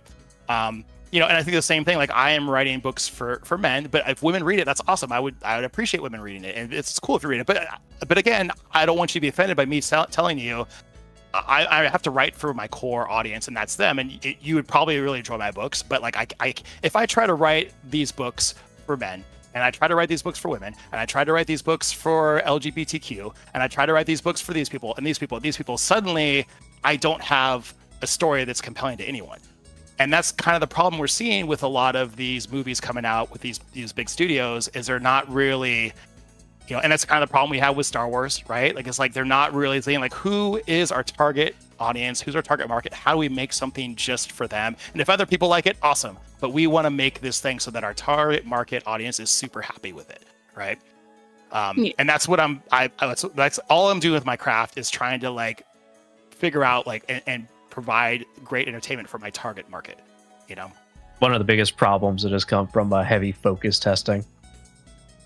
Just kind of on the side, I looked up this Villain and Vixens thing, which they have a cute little site, but their 2-day ticket is $150 plus taxes. Oof. Oh, yeah, and that's so steep. And hey, if they don't want me to come, that's cool. Like I get it. Like they don't want me to come, that's fine, right? But like, you could just say you don't want me to come, right? Yeah. And they said stuff to these creators too that was like a little bit like, well, you shouldn't even be reading his books. Ooh. Right? Yeah. Like, you shouldn't even be like, you shouldn't be consuming his content. And I'm like, well, that's kind of weird. Like they're trying to not just trying to like not let me come, but trying to blacklist me, right? And it's just like really bizarre, right? But that's kind of what guys right in this space kind of deal with, right? And I knew as soon as I walked in that panel, I'm like, oh man, we're about to get fucked, right? Like this is we're about to get yelled at by a bunch of angry women, right? And it wasn't that bad, but it was still like we got the finger wagging, we got people standing up, we got people raising their voices at us, and I was like, it's not like and it doesn't, again, it's like, you don't, if you read the books, you'd probably like be totally fine with it, and you would probably love the way I represented women, because I think a lot of women, when they think about the books I'm writing, they're thinking like, oh, it's just like smut, it's just airhead women. It's just that, but that's not really what men want, man. When men want really awesome, high value, amazing women to romance. That's what they really want. That's the dream. The dream is I'm a badass dude. I'm capable.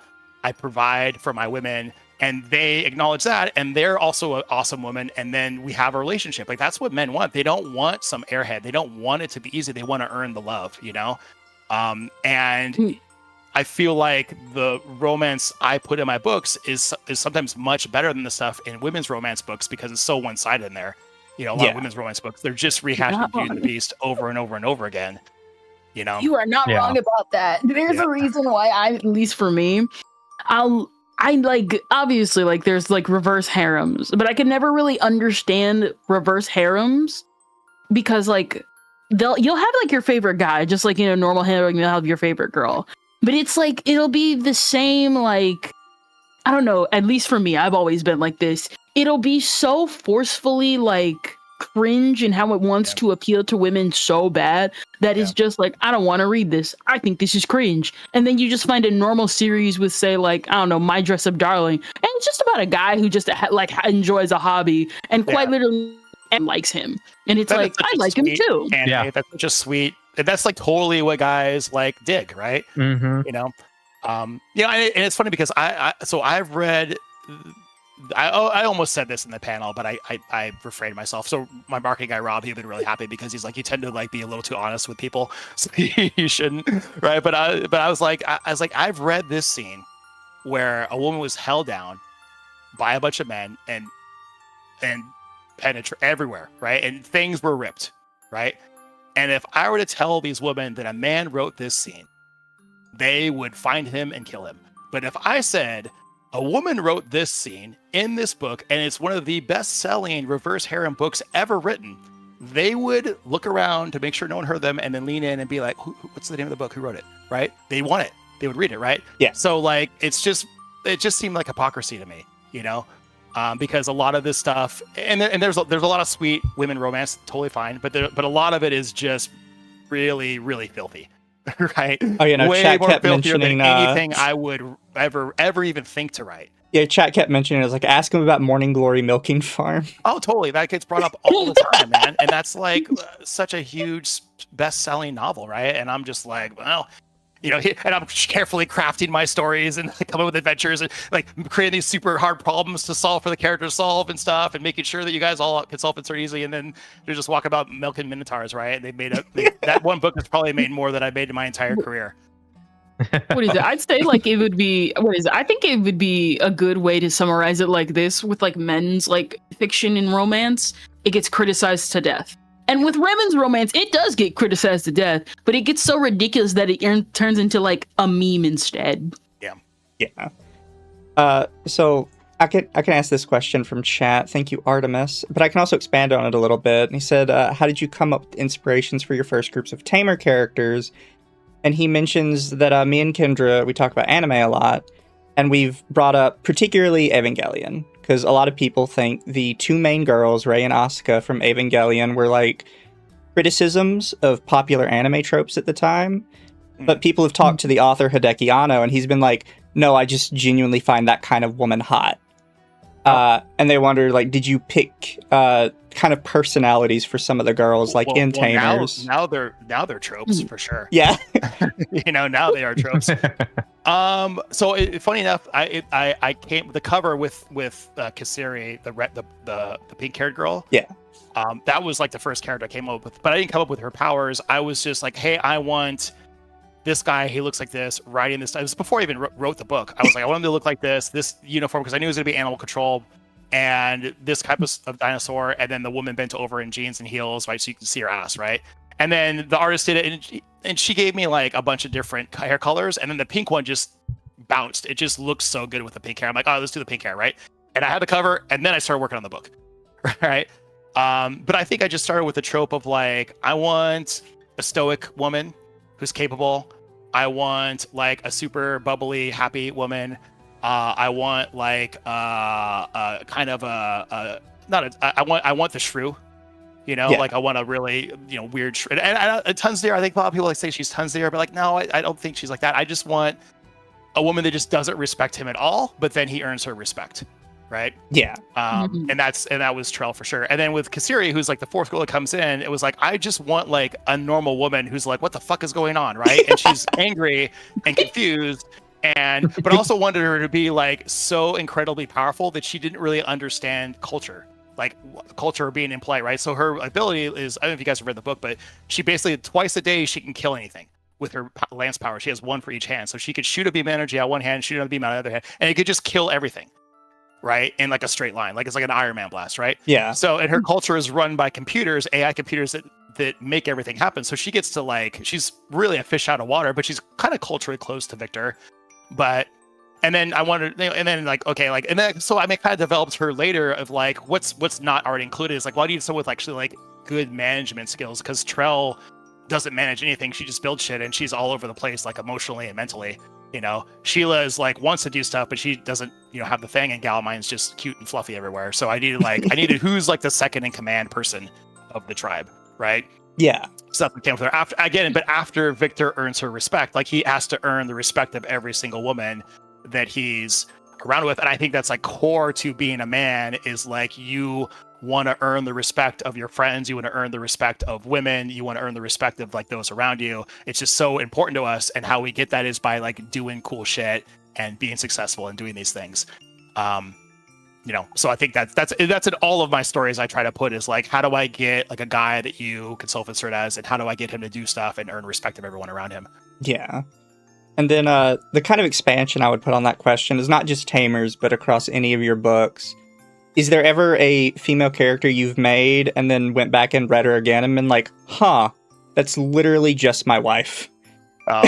No, actually, that's a great question. So it's funny because like I wrote a few like like short stories or something.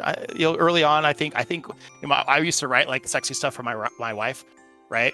And she was like always like really excited about it, right? And then when I started working on Destroyer, she was like, "Oh, put me in the book," and I was like, "Oh, okay." And I put, if you guys haven't read the story yet, but the main villainess, her name is Isle Rafe. She's like, looks like my wife. She's like red hair, right? Pale skin, right? But she's like the villain of the whole story. And my wife was like, "You made me the villain," but their personalities are totally different, right? But I was just like, "Oh, if you want to be in the book, I'll make the villain look like you," right? But my wife is, I mean, she's probably closest to Galamine, because my wife's just really sweet and nice, and we just get along really well. We've been married like 20 years. We have 2 kids, so I get along with her really well. And she's like got a really good sense of humor. She makes me laugh all the time. She doesn't complain about anything. She's like, she finds me attractive and respects me, right? And I find her attractive and respect her. And I know that's can be unusual right now, and I feel really bad for people that are like struggling to find someone, or when I even look at dating nowadays, I'm like, oh my god, I feel like I got the last chopper out of Nam. With the way people are dating right now, like just freaking rough out there. I had a buddy of mine that his wife divorced him, and I guess at my age I have a lot of friends that are kind of going through stuff and having problems, right? But a friend of mine got divorced from his wife. Just divorced him. Like, there's two sides to every story, but like he seemed like a good dude, and they seemed like they had a good relationship, but she just divorced him out of the blue, and then he spent like 12 years dating. Oof. And just could not find anyone. And he's good looking dude, successful investment banker guy.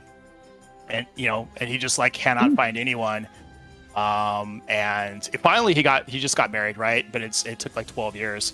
But like so many horror stories he would told me, and I have friends that have just been dating as older, and it's just rough. I don't know if you guys have someone, significant other or something, but it's rough out there for sure. Oh no, the dating scene is terrible. More. Yeah. And I wonder. I'm sorry, go ahead. No, you continue. I just wonder if like expectations for people are just so whacked now. Like on one hand, I can look from a woman's point of view. It's like, oh, I need a guy that's like doing all these things, providing for me, making money, right? I want to, but also like, well, but you also want to have a job, stay at home, do all these things, right? And I think it's really hard for men right now, because I think school is kind of against us. The way we learn, school doesn't really teach us that way. There's not a lot of job opportunities. I think blue collar stuff is opening up, but sometimes that's not a really high ceiling, right? So I just think like society is kind of doing its best to try to keep the genders apart. The conspiracy theorist in me says this is all part of like some kind of plan, right? But I'm legit wondering if like what like people just marriages are failing, people aren't finding significant others, people aren't dating, people are staying home. Like, is this something that someone's trying to do to us? I think a lot of it. I think a lot of it has to do, at least from what I've seen from like relatives of myself.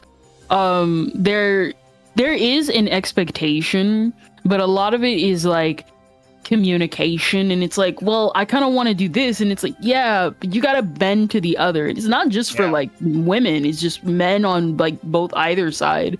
And it's like, well, I want to do this, but they want you to do that, and then it's just the fact that everybody wants the traditional without the traditional. And then you don't have to do the traditional stuff, but it's like, and now nobody's coming together being like, guess what? Let's stop trying to be traditional and let's just have a good time, get the bills paid, and just have fun as ourselves instead of just trying to fulfill roles and stuff.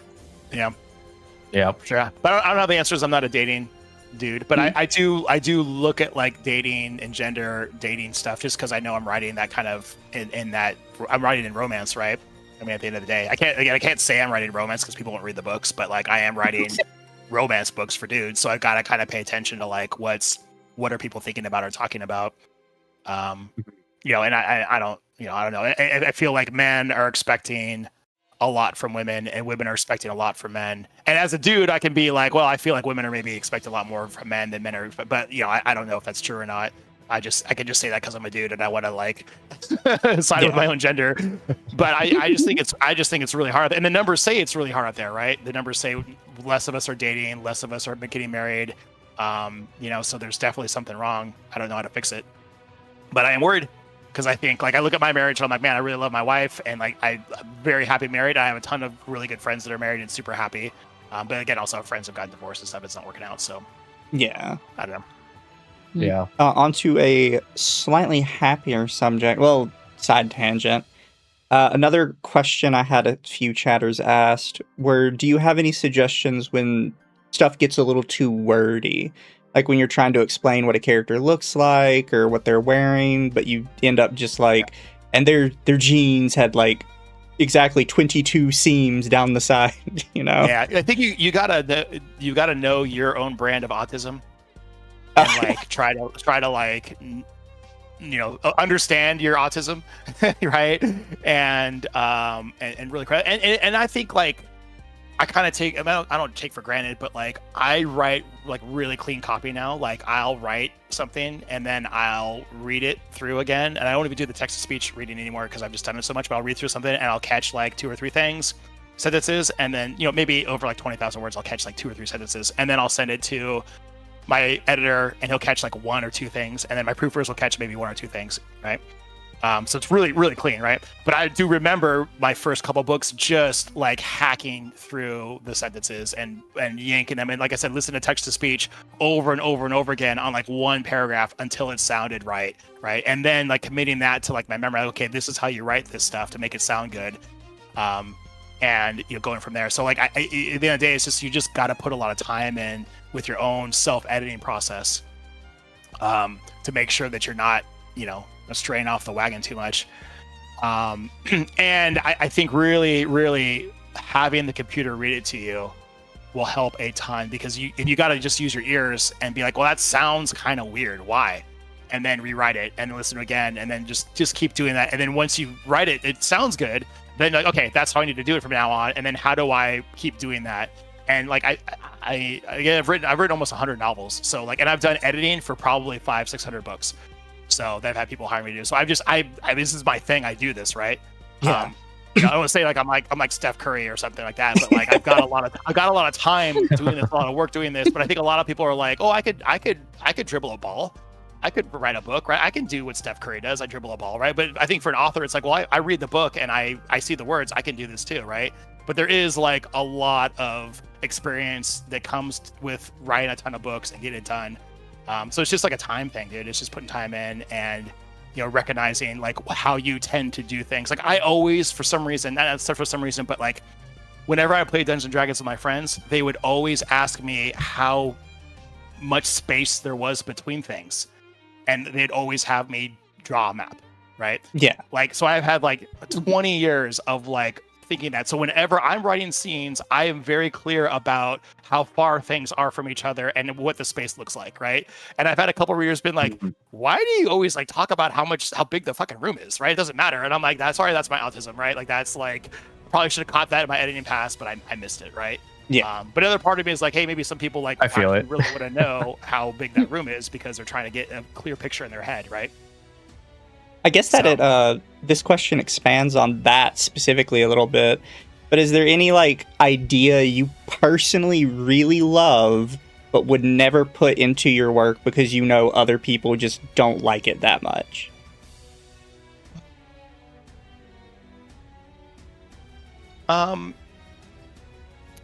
Like just talking like a genre or like a story aspect, or I guess anything. They weren't the person that asked wasn't specific, like too specific on it. Okay. But I think a example I hear about a lot is there was like a Japanese artist who was pretty public about the fact they really liked NTR, which is the cheating one.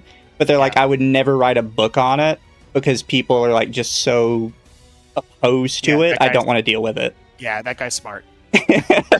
He's, yeah, he should keep being smart. I think I mean there's some like I don't the NTR stuff, the cuck stuff, I don't do that, but I'll do bull stuff because I think that is kind of fun. Yeah. Right, where you have like a guy that's like, hey, will you please impregnate my wife because you're so fucking awesome, right? That's like a huge ego boost. So I've got some books with like Mikey Bruce Smith is a lot like that if you're into that. Yeah. Because the whole thing is he's so badass that everyone wants to have his babies, right? I'll do it from that angle, but not because again I'm like I want my readers to self-insert as the protagonist and have a really good time, and that's in my opinion like having your woman get banged by another dude is not a good time, right? That's horrible, right? Yeah. So I try to look at everything through that lens. I because of that way that I craft stories and think about it, I try not to let important characters die. I try to let any characters die, right? And I try to keep them from my characters from making mistakes. But the problem with that is like everyone kind of has a different idea of like what actually is a mistake, right? Yeah. And I think it's important that you make it the protagonist can't make dumb decisions to drive the story forward. I think that's kind of where you got to go. Like, because a lot of, again, happens really common in TV or any sort of visual media. The main character protagonist does something really fucking dumb, and now he's got to fix it the rest of the TV show or the rest of the movie, right? It's so common, right? But readers just, they can't deal with that because they're like, I would never make that dumb mistake with that information I have. So they'll toss the book across the room, right? But there are some times where it's like, man, it would be really nice to have like a flaw here or something, or even then, like I think Victor at the end of book 10 in Tamer, for those guys who read that, there's not a mistake, but he gets ambushed by a villain in the story, right? He gets ambushed by a villain, and book 10 ends with a cliffhanger where he gets kind of grabbed by the villain, and she is like, all right, I need you to come with me here, we're going to do this thing, right? And he has to leave the camp and the girls to go with him. And I had a lot of people complain like, "Oh, he's so Victor fucked up. He did this," and some people were so mad about it. And I was like, "Well, he didn't have the information that she was there, right? Like, yeah, you could say it's a mistake, but it wasn't like, hey, maybe she's around here. Let me go see what's going to happen if I sit here alone." No, it wasn't even there. He was just like actually thought she was in a different place and he wasn't going to encounter her, and he did, right? So there's a mistake, right? So you kind of have to deal with that with readers. And there's also the issue with like kind of the Dunning-Kruger type issue, if you guys know what that is. Yeah. I'll sometimes get feedback from readers where they're like, they think they're smarter than I am with the decisions that Victor makes, right? I don't think Victor should have done this. He should have done that. And I'm like, well, if he would have done that, it would have been really fucking stupid, dude. So he didn't do that. He did this, right? But in their mind, their solution was way better than my solution. So that turns them off from the book, right? And this is just dudes being dudes. And I think that's kind of a reason why it's really hard to make entertainment for dudes, is because we are really confident in our own thought process and what we do, right? And we are very, like, I know women complain a lot about mansplaining, right? And I always laugh because I'm like, you think we only mansplain to women.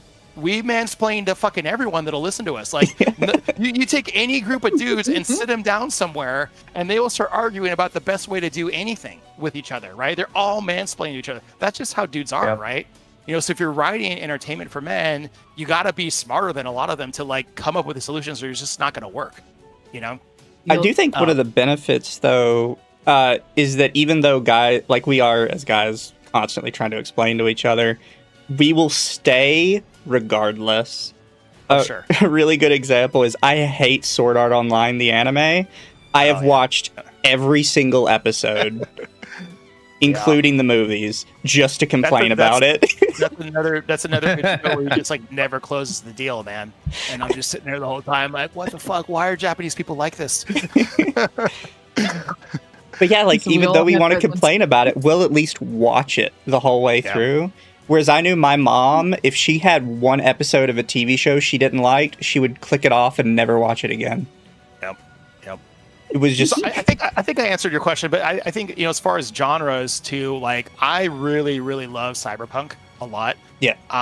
But it tends to just not sell in book form. And I'm not sure why. I know the video game sells awesome, and it's one of my favorite games. And almost anything cyberpunk, I will go for. I love it. But like, it's something about them in book format. Like, people don't like to read them. And I know in Star Justice, I put a lot of cyberpunk in there, but it's under the veil of like, oh, he's sci-fi. a tiger man on a spaceship, and there's sci-fi, right? And like, so there's that. But then underneath there's like a little extra cream filling of cyberpunk in there that like makes me happy, right? But a lot of other people probably just don't give a shit, you know, that's in there.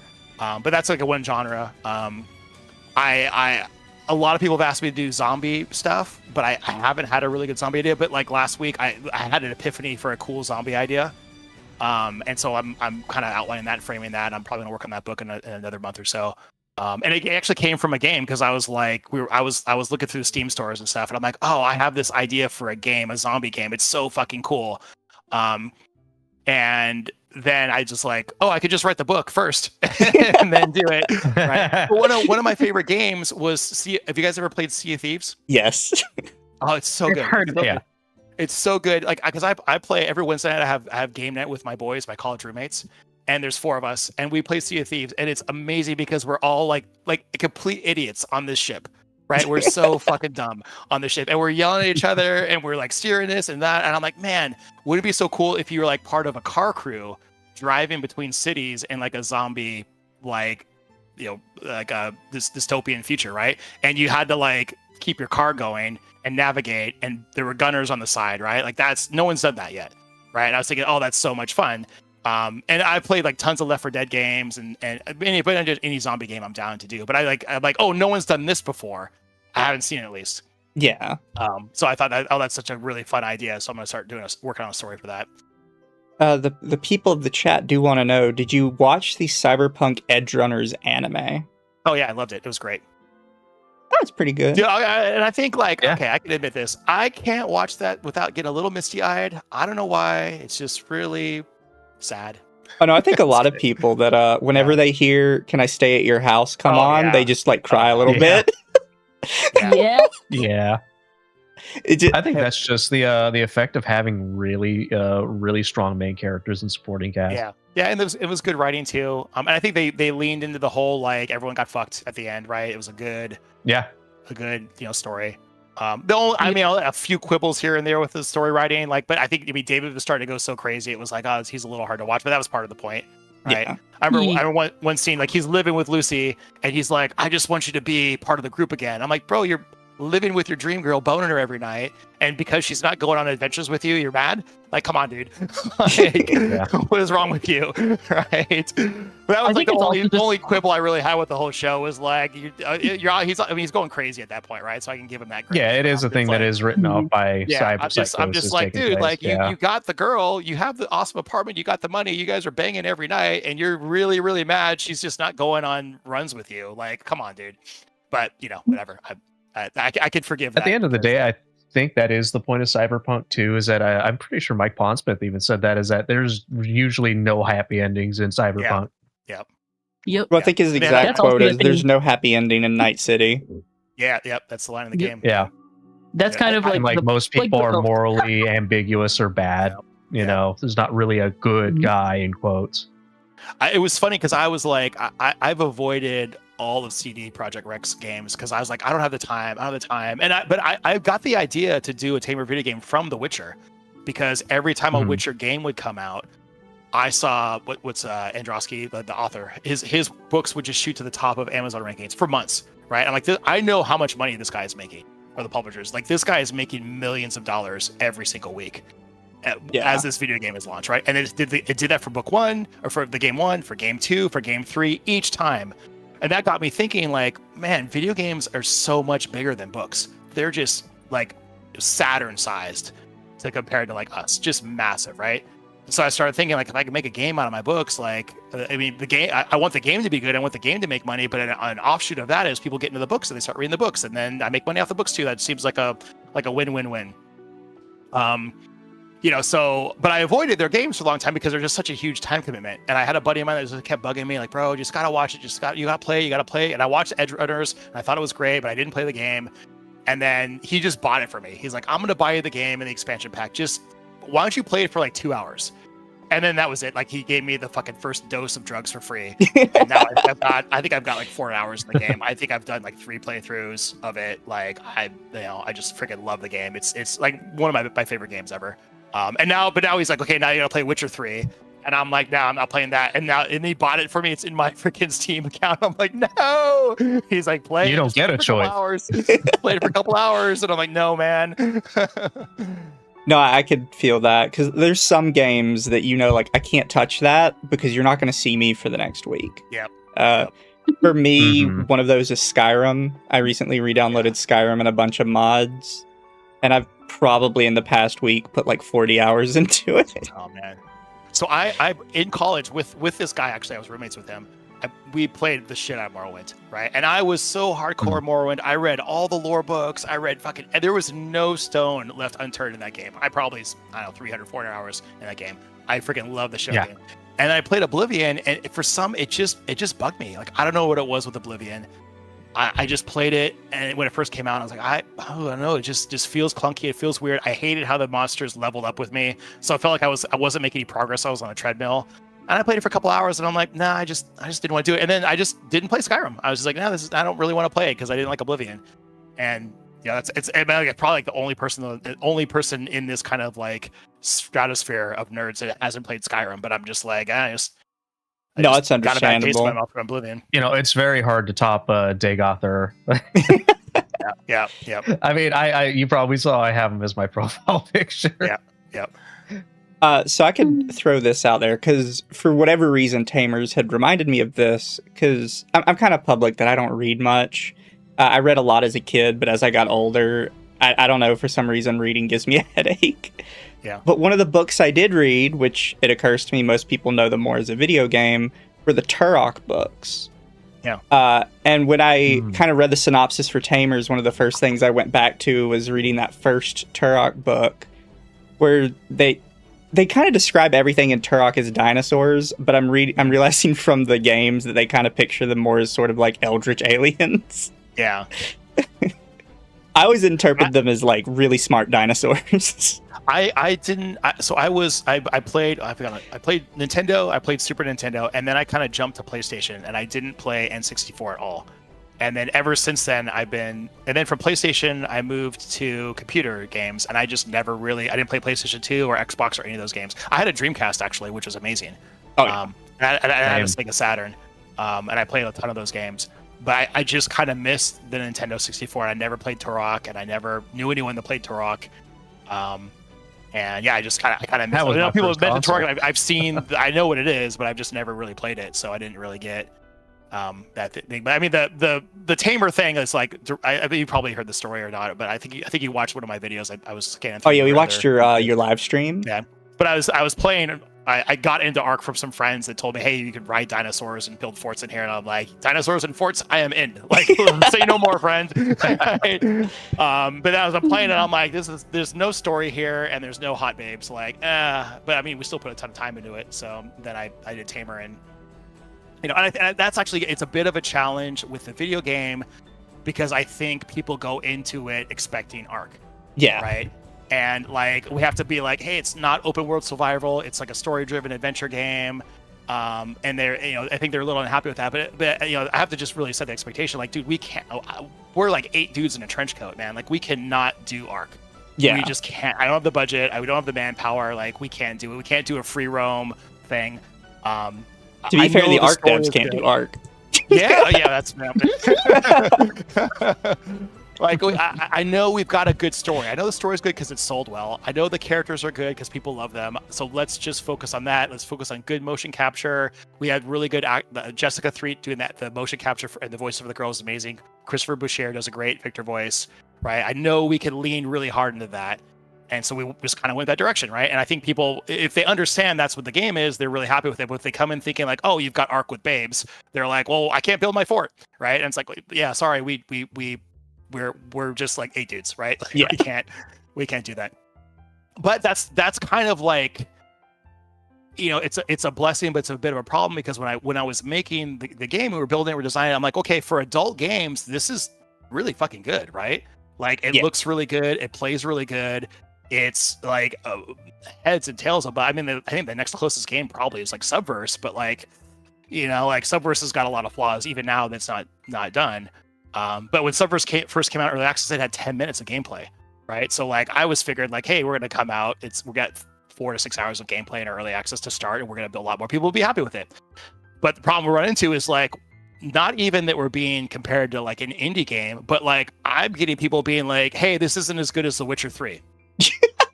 And I'm like, yeah, like I'm expecting The Witcher 3, and this isn't as good. This is like half as good as The Witcher 3. And I'm like, oh yeah, okay. Like, your point is, bro.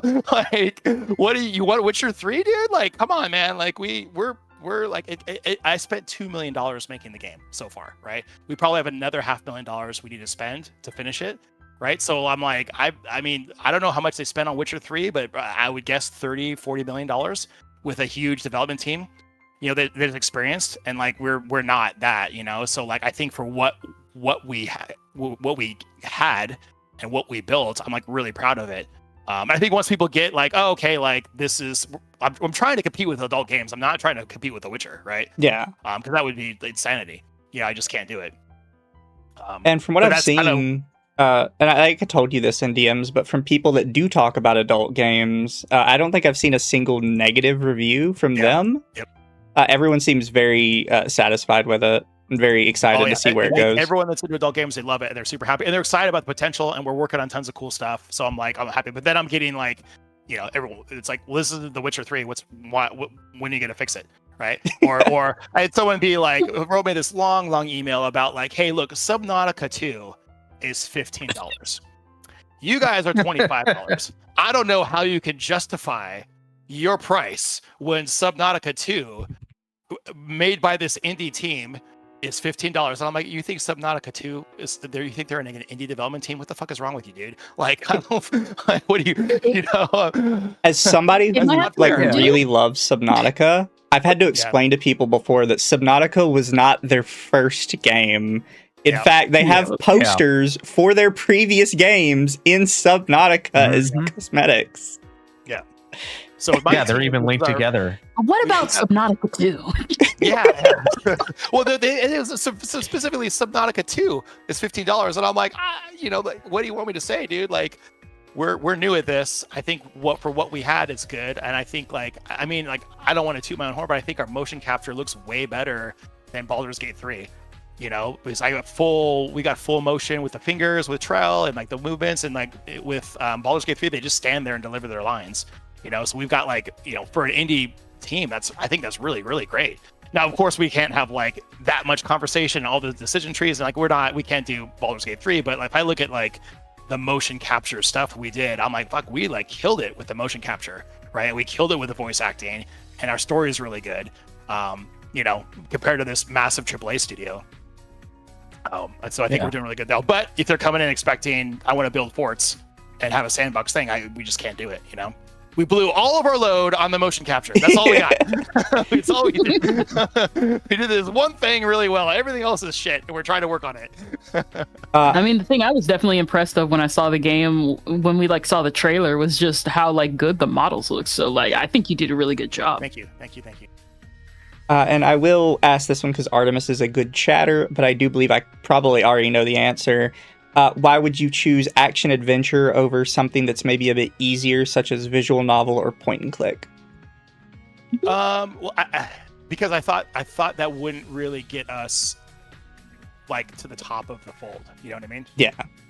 Like there's so many visual novels out there in this genre, and they're fine, they're done well, but like there's just so many of them, right? There's no one actually doing a real game with this kind of content. I mean, Subverse is close. Maybe you say Subverse is, but like the game part of Subverse is not really that spectacular, right? I don't want to shit on Subverse. Everyone loves their game. It's pretty much the pinnacle of adult games right now. But like there's not much of a game there, you know. It's basically a bunch of mini games tied together, which is fun, but at the same time, there's no like cohesive game. Yeah. There's also the fact that like in this day and age, and this is just from my experience of seeing the Western visual novel space, a lot of them are so cringe because they want to be parodies of the Japanese ones. Yeah. But people have just in general just are turned off from American visual novels because they don't take the genre seriously and they want to quote unquote fix the medium. Yeah. And it like affects actual people who want to make like real American Japanese style visual novels. Yep, I agree with that. Yeah. So that was my reason. As I thought, if I spend a little extra money and I work on this extra stuff, it'll put us like in the tier. But unfortunately, it kicked us up into the indie games tier, and now people are like, well, for an indie game, you guys aren't that great. And then a lot of people are like, well, compared to Witcher 3, you're not that great, right? So like we're like, okay, crap. And something I didn't really realize when we were coming up with the idea of the game and the concept and what it was going to be is I'm pretty happy as my age gamer to play a game through its story and be like, that was fun. I played this game. I got 20 to 35 hours out of the game and I had a good time. That's it. I'm done with the game, right? For me, that is totally acceptable, right? But that's not what a lot of gamers want nowadays. They want a game where they can spend an infinite amount of time in. Yeah. And I didn't really realize that when we were making this game. And when it came out, a lot of feedback we got was like, I just want to keep going out and exploring. And I want to keep going out and killing monsters. I want to keep going out gathering stuff. I just want to keep playing the game. And I'm like sitting there like, well, but sorry, you're done with block. We're working on block 1. We're gonna have more game, right? But then I started just thinking, and like I went back to like my experiences of writing. Like, okay, maybe there's something here, and I don't want to poo-poo this guy's objection, right? Started thinking about it. I'm like, maybe like they just want more game, right? And like so then I said like, hey, we need to come up with some sort of rogue like or roguelite style add-on to the game, so people that want to just put in 100 hours in the game, they can put in a ton of work, right? So then I go to my team like, okay, like I want to do some sort of horde wave thing. Victor's outside the fort walls. There's this dinosaurs coming. There's waves, and like how many waves he gets through, that's the game. A little add-on game, and then we can get some skins. Yeah. For how many waves they get through, right? And maybe we get some power bonuses, and then they were like, and I was like, I really love Risk of Rain. I'm like, hey, like maybe we could. Like, then I'm like, well, maybe we could add a little bit of power ups here and there. And they're like, okay, yeah, like, and now suddenly we've got Endless Hunt. We've been working on it. It's really fun so far. We got a bunch of tweaks we got to make to it, but it's basically just like you play. It's the game, but it's all the model stuff. So you're with Sheila. You're fighting wave after wave of dinosaurs. After you beat the round, you go to like a reward stage, and you've got unique powers that Sheila gives you. You've got unique powers that Galamine gives you. You got unique powers that Trell gives you. Without powers, she gives you traps and mechanisms. And then Kassiri gives you powers, right? And they're each kind of based off of their personalities, right? And the traps that Trell gives you, you can save in your inventory and you can use them on future runs. So that's going to create like a strategy thing where like you might want to do runs and just gather traps, gather mechanisms. Mechanisms are like offensive things, or defensive things to help you. And they're going to be cool little things like Trell's making like Professor from Gilligan Island like contraptions to like hit mobs and stuff and do fun stuff, right? So we're making it look really cool and close to the lore, right? And then if you get through these waves, you could get unique outfits for the girls, right? So we're doing like, if you do 10 waves, you get an outfit. You do 25, 50, whatever, you get a different outfit for each girl, right? And we're putting it together and it's like really fun. I'm like, okay, well now I'm giving them something that they can play in addition to the main game. So they can go through the main story and enjoy the main game, but then if you want to test your mettle, we have this Endless Hunt thing that's going to get more and more and more challenging. It's giving you like a Risk of Rain roguelike type thing, or roguelite or roguelike. I always forget the difference, but you're gonna have like unique runs, but you could save the traps each time the trail makes. So you can keep an inventory of those and build, and then shoot for like a bigger wave run if you get good powers coming in. Yeah. And what I like, there's a TMNT Shredder's Revenge. I don't know if you guys have played the game. It's fucking awesome. But the cool thing about it is like you get a different power set each level, and so like your playthroughs are completely and totally unique because you can get an ooze power first, or you get a lightning power first, or you get just it comes up randomly. And now like, okay, I'm doing an ooze build this time, and you just want to lean into ooze because that was like the first power that you got, right? Or like, oh, I got a shuriken thing, so now I'm doing dash shuriken build, and then you kind of do that for the thing. So we want to kind of make it so you have that option as well. So like, hey, I've got a bunch of traps in my inventory. Ooh, when I get the Kasiri power that doubles traps potential. Awesome. Okay, I'm going to try to do my like 100 wave run now, So we want to do that. And then we want to do a thing where it's like every 6 months we do a new season where we get a new set of skins for the girls, right? And then you can't get the previous season skins because it's just locked for that period. And there's no like pay live service or anything like that. We're just going to do it because it's not really that expensive for us to make skins. I think it's fucking cool, and that'll keep people coming back and playing the game for like many years afterwards. Oh yeah. And 6 months is not a long time for us to make a set of skins, right? And then we can make little tweaks here and there.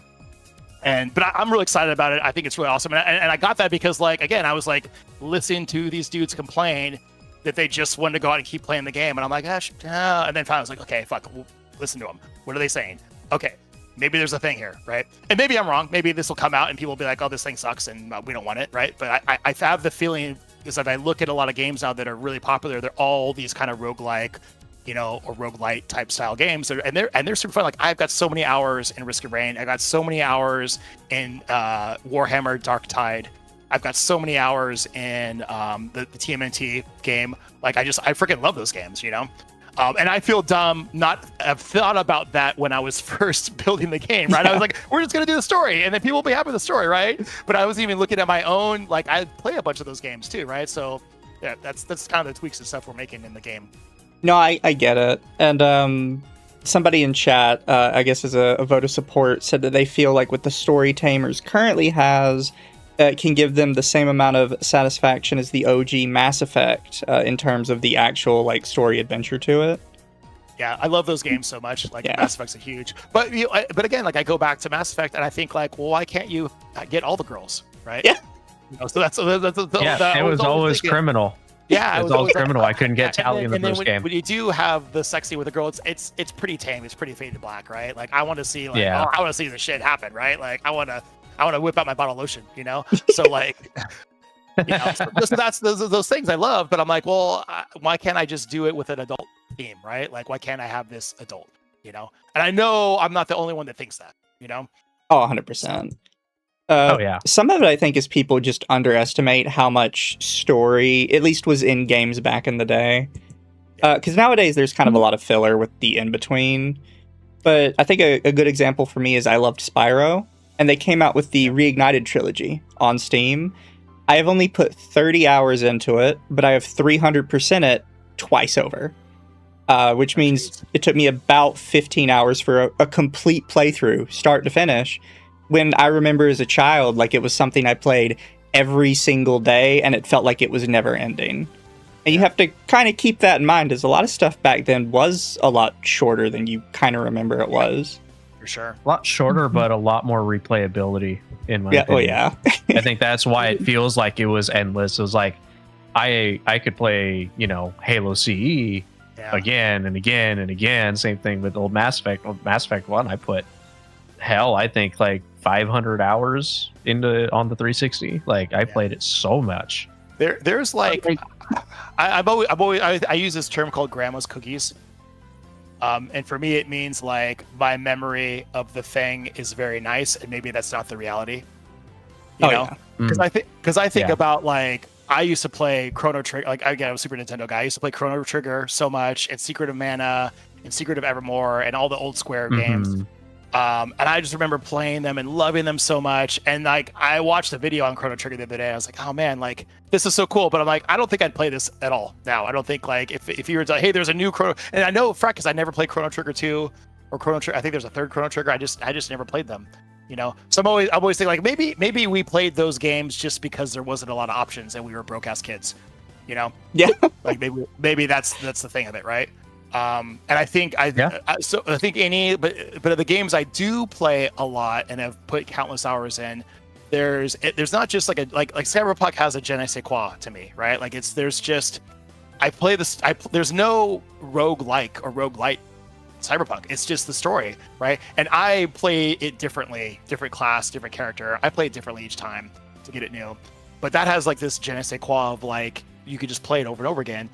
And my multiplayer games I play with my friends on Wednesday night, like we'll play Risk of Rain, or we'll play Borderlands, or we'll play Vermintide or Darktide, right? Like, and those have like a randomness with the thing, but it's mostly just the experience with my friends, us shit talking each other while we're playing, right? Yeah. That's the randomness of the game, right? And then there's like I play a lot of Overwatch, and the randomness there is like you have a different game each time, right? Everything is different, right? There's certain like things you can learn about the game. But I've been playing that game for like 6 or 7 years, and I wouldn't say I'm like super competitive with it, but I do play at least like an hour a day.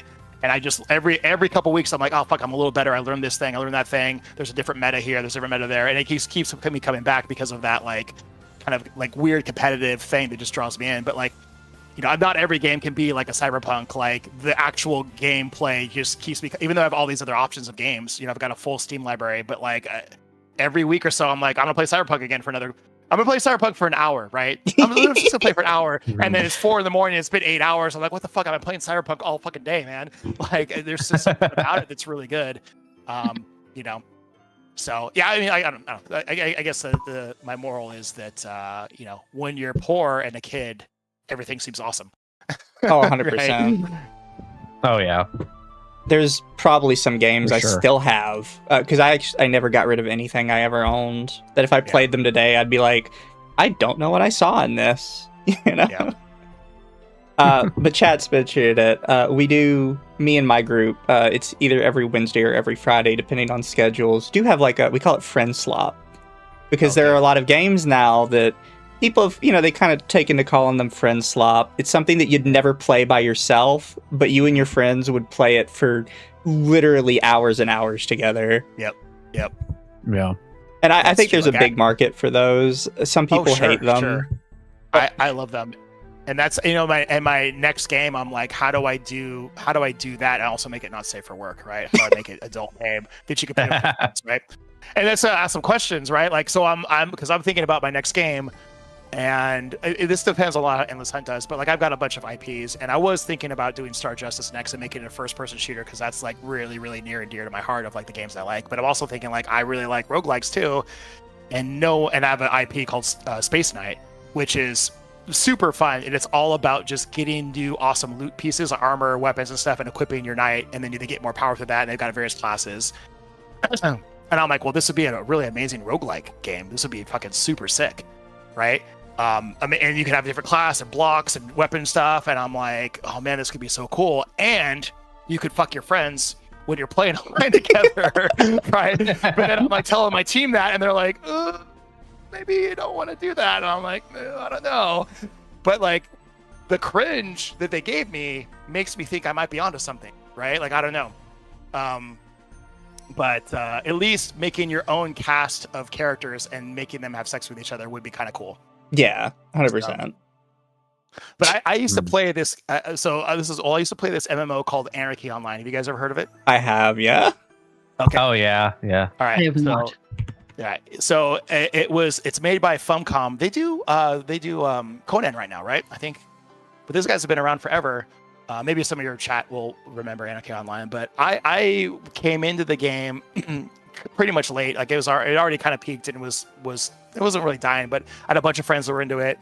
And the most fun I had in that game was they had like nightclubs, and you could go to the nightclub and they would have a live DJ streaming in music, and they had like this massive like wardrobe in the game that you could buy all these custom outfits for. And then the graphics weren't that great. I think it was probably like early 2000s, maybe late 90s. Graphics weren't that great, but like you had certain emotes you could do that looked like dancing, and you could just sit in the club and dance with your friends. And then you had an apartment, you can go to the apartment and do stuff. And they had like kind of emotes that would look like sex, but they weren't, right? Yeah. So like I know people were hooking up with each other because a lot of girls played that game. and loved it. Right. So I was like, man, there's something to this. Like, we only would jump on and actually do like hunts and go and level up for like 20 minutes. And then we'd spend like 4 or 5 hours just dicking around the clubs and walking around looking at apartments and shit like that. It was very much Second Life, and since then I've always been like a lot of online games just really aren't doing this anymore. Right. We're like the hangout, like in game, like I can make custom outfits. I can do the hangout. I can be with them. Right. So it's always kind of been in the back of my mind. And so I'm thinking like this could be another thing I could do, but I don't know. Maybe people won't be into it, but I always thought that was like a super fun thing to do with these kind of online games. I forgot. Yeah, Funcom did Conan Exiles. They also did the new Dune Awakening. Okay. And I actually have this game. I haven't had a chance to play it yet. It's an FPS set to metal music called Metal Hellsinger. Oh, cool. Yeah, I've seen that. I didn't realize they did that. But this also taught me that I guess they also made a game called The Park. I don't know if you've ever heard of The Park, but it's a little infamous in the horror space because it's all about a mother, and the entire game is just, I fucking hate my child, and I wish I never had them, and I hope they die. And the game ends with, oh, I found out my child actually did die at this park. I guess it's a happy ending after all. And everybody was like, what? That's weird. What? That sounds like a really weird indie game that this big studio made. Yeah, everybody always looked at it. They're like, why did you make this? Who on your team did this? Jeez. And how'd that get approved? Like, you think someone somewhere would have stopped it? Yeah, there's so many videos making fun of The Park. We paid, everyone else in the office has paid for you to get some therapy. Yeah. It was tied to the Secret World. Interesting. Oh, okay, yeah, that could be a thing. I remember when that came out, they pushed it so hard. And it kind of flopped, right? Secret World. I think it didn't do well. Yeah. Women love playing Second Life Sims in VR chat. Well, yeah, technically, and those are just people actually having sex most of the time. Yeah, it was really. I mean, this is the same thing with that other game that I was in. I forgot the name of it already. Getting old, but yeah, there's a bunch of women were playing it. So there's because I know people probably cringed at it a bit, but there's definitely some market for it. Because like if people are going on Second Life and VR chat and actually having sex with each other, there's no way like somebody's like, no, I'd never do that in a video game. Yeah, well, I mean, do you know how much money Second Life makes every month? Oh, way too much. Yeah, I still have my account. It makes a stupid amount of money. Like it's insane, and they have those like transactions, like you could buy outfits and skins and stuff. Oh yeah, Linden on it, and they take a piece of it. So like we don't even know, man. Like they're pretty money. They I've talked about this before, but I used to play Second Life all the time when I was older teenager, young adult. And I found out only very recently, because I had the same computer my whole life, never changed out the hard drive. Wow. That in your documents folder, like buried under 8 billion documents, Second Life just saved every conversation you had with other people as a Word document. Oh, man. Oh, no. And it would name like, here's this person you talk to, here's this person you talk to. And I guess it's how they populated the chat when you logged back in. They just pulled from the document. Oh, boy. And I started reading through it, and I was like, oh, God, this is why, like, you need to bleach my hard drive when I die. Like, these can never get out. Yeah, dude. Yep. We released your Xbox, any of us Xbox chats. Oh, sorry, what'd you say? I was saying is that we've released your Xbox Live, chat rooms, new chats. Yeah, any of us that have spent a lot of time playing MMOs do not want our chats released ever. Yeah. It's bad news. Bad news. Bleach my hard drive when I die. Anything that I said when I was a teenager. Oh, totally. And not even like the sex stuff, right? But I just think about how fucking rude I've been to people online my whole life. Like when I first started playing MMOs, I played Asheron's Call 2. That was my very first one. And I played like, have you guys ever heard of that game? It's really old. I don't think I've heard of that one. But it was what was it again? Asheron's Call 2. It's made by Turbine, and I think they're actually still around, and they run, I think they run the Lord of the Rings MMO. But Asheron's Call 2 was the name of it, and that looks familiar. I played like the normal game and with my roommates, and they got bored of it in like 2 weeks. and I kept playing for a month, and then got bored of it.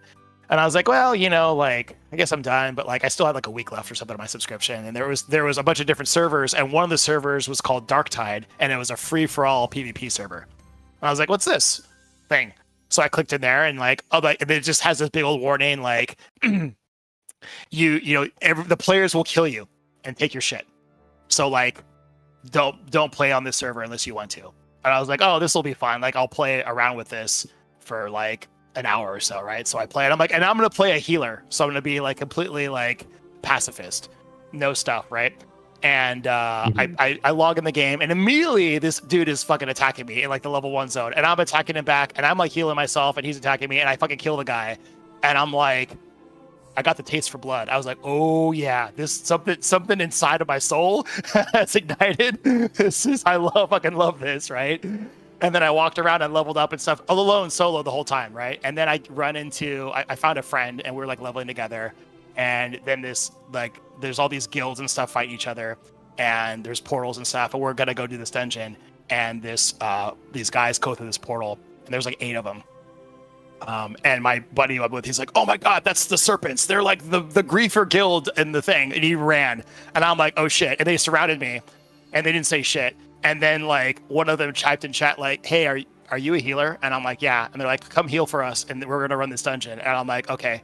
And then like I ran through the dungeon, I healed them through the whole thing, and they didn't kill me. And then they're like, hey, we've got this thing called like TeamSpeak. Can you jump on it? And I'm like, what is this? Like, well, we could talk to you through a microphone. So I'm like, okay. So then I figured out how to TeamSpeak. I had like a shitty mic on my computer. I jumped on, I started talking with them, and they were like the coolest fucking dudes ever. And so awesome. And we finished the thing, and we were running back to like, they had like a base camp. We were running back, and we ran into like some random guys leveling, and he's like, kill them. And we just fucking killed them. And they were in chat like, fuck you guys, right? I hate you guys. And like, they're like laughing their ass off. I'm like, oh my god, this is the best thing ever. And I joined this guild, and we were like hardcore griefers. We killed everyone on the server every single day, all day long. And I went from this game that I was about to quit, and I played that game for like 2 years, like killing people, logging in every day with these dudes and like griefing the whole server, right? So like I look back at those chats, I'm like, oh my god, like I hope these like never get released, because like I was a complete and total asshole. But yeah, it's I definitely enjoy. I got a lot of feels and it was funny too, because like all the game design stuff that they did on that game was a kind of PvE stuff, but we're like PvP, so like everyone on the server that were like hardcore enemies. Every time we logged on, we get on the discussion forums, and we would all agree on like, hey, this character shouldn't have this or that. Like all of us got along offline when we were talking about how the game should be improved, and then we would jump in the game and start talking shit to each other immediately, and then go at it. It's like those dogs behind like the glass, like, or the doors that bark at each other, right? And then you pull the door back, and they're like friendly. That's how we were all the time. So, yeah, it was a great experience. So.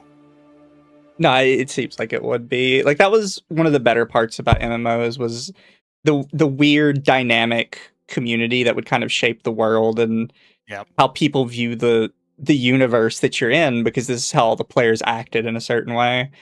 That's how Final Fantasy got the slave market reputation. Oh yeah. Yep. Heard all about that. I will never get over the Balmung slave markets. The first one that was online. I don't know what that was, but I mean it came out in like the early 2000s, I think. Whatever that Final Fantasy was, I played that for a bunch. 11? Yeah, it was 11. Yeah, 11. I played 11. I think I probably had like 40, 50 hours in it. I had my other friends became hardcore raiders in it. And when I played, like I said, played World of Warcraft in early alpha and beta. And then we kind of got through vanilla, we beat that, and then kind of got bored. I went back to Guild Wars, played that. Guild Wars had an awesome PvP setup, super, super good. And then when Burning Crusade came out on WoW, they had like way more PvP. They had arenas, so we jumped back and did all that competitive stuff there. So I guess I've like always kind of been like into the competitive gaming type sphere, but not like hardcore enough to do like Call of Duty or I guess it's Counter Strike's hardcore, right? Like Call of Duty really is, but Counter Strike or League of Legends, like I don't do that shit. That's just crazy. But just Overwatch right now. I know. I was only ever competitive in high school. Yep. And it was just Halo 2 and 3. Yeah, I mean, it can't be that competitive because I'm old, and I only have like an hour or two to play a day, and I got a lot of shit going on. But it's still fun to kind of like get back into it and Yeah. shoot people and stuff. And I have always liked first person shooters, so that game is like deceptively deep. Overwatch. Oh yeah. I know it gets a lot of hate online, but like I've never had a problem with it. Like I remember with Overwatch 2, and they're like, oh, they're gonna make a PvE aspect to the game, and I was like, why? I don't want to. If I want to play a PvE game, I'll play a fucking PvE game. I'll just play Cyberpunk, right? I don't need to play. This game is really, really good at the team arena deathmatch stuff. Like that's what I want to play this game for. I don't want to play it for this PvE stuff, right? But I think they got a bad reputation because they didn't fulfill that promise. But for me, I've never had a problem with the game. I think it's really great. Yeah, that was always something that was going to come back to bite them if they didn't like finish it. Just because it wouldn't have been a problem if it was free. It's that they were selling it when it first came out. Yeah, I think they could have just said like, hey, look, our model of charging for the game once and maintaining it forever just doesn't work anymore. We need to go to a battle pass type mode just to pay for the servers and pay for continual development. So we're going to go to that model. And those of you that bought the game, we're going to give you a bunch of free skins. And then from now on, just like keep playing and play for free. And then if you like what you're doing, please get the battle pass. I think it's like very like clear and transparent and like respects your customers, right? But for them to kind of rebrand it as Overwatch 2 and promise all these things, that just felt like a little deceptive. Again, it didn't really matter to me because that's not why I was playing the game. I wasn't looking forward to that. But I think had they been a little more honest with, it really just came down to they weren't making any money at the game anymore, and they needed to go to a battle pass system. But they'd already had those people that bought it for $40. I think if they had just been very clear, like we can't keep this up. You know, we have a team and we've got servers, and we just can't keep doing it for a one-time $40 fee, right? And for me, I mean, I've given them way more than $40 because I enjoy the game. I put time into it. I'm like, I'll pay the $10 battle pass every 4 or 5 months, whatever it is, right? I'm getting value out of the game, and I want them to keep continuing it. I have no problem paying for something that I enjoy. You know? No, I get it.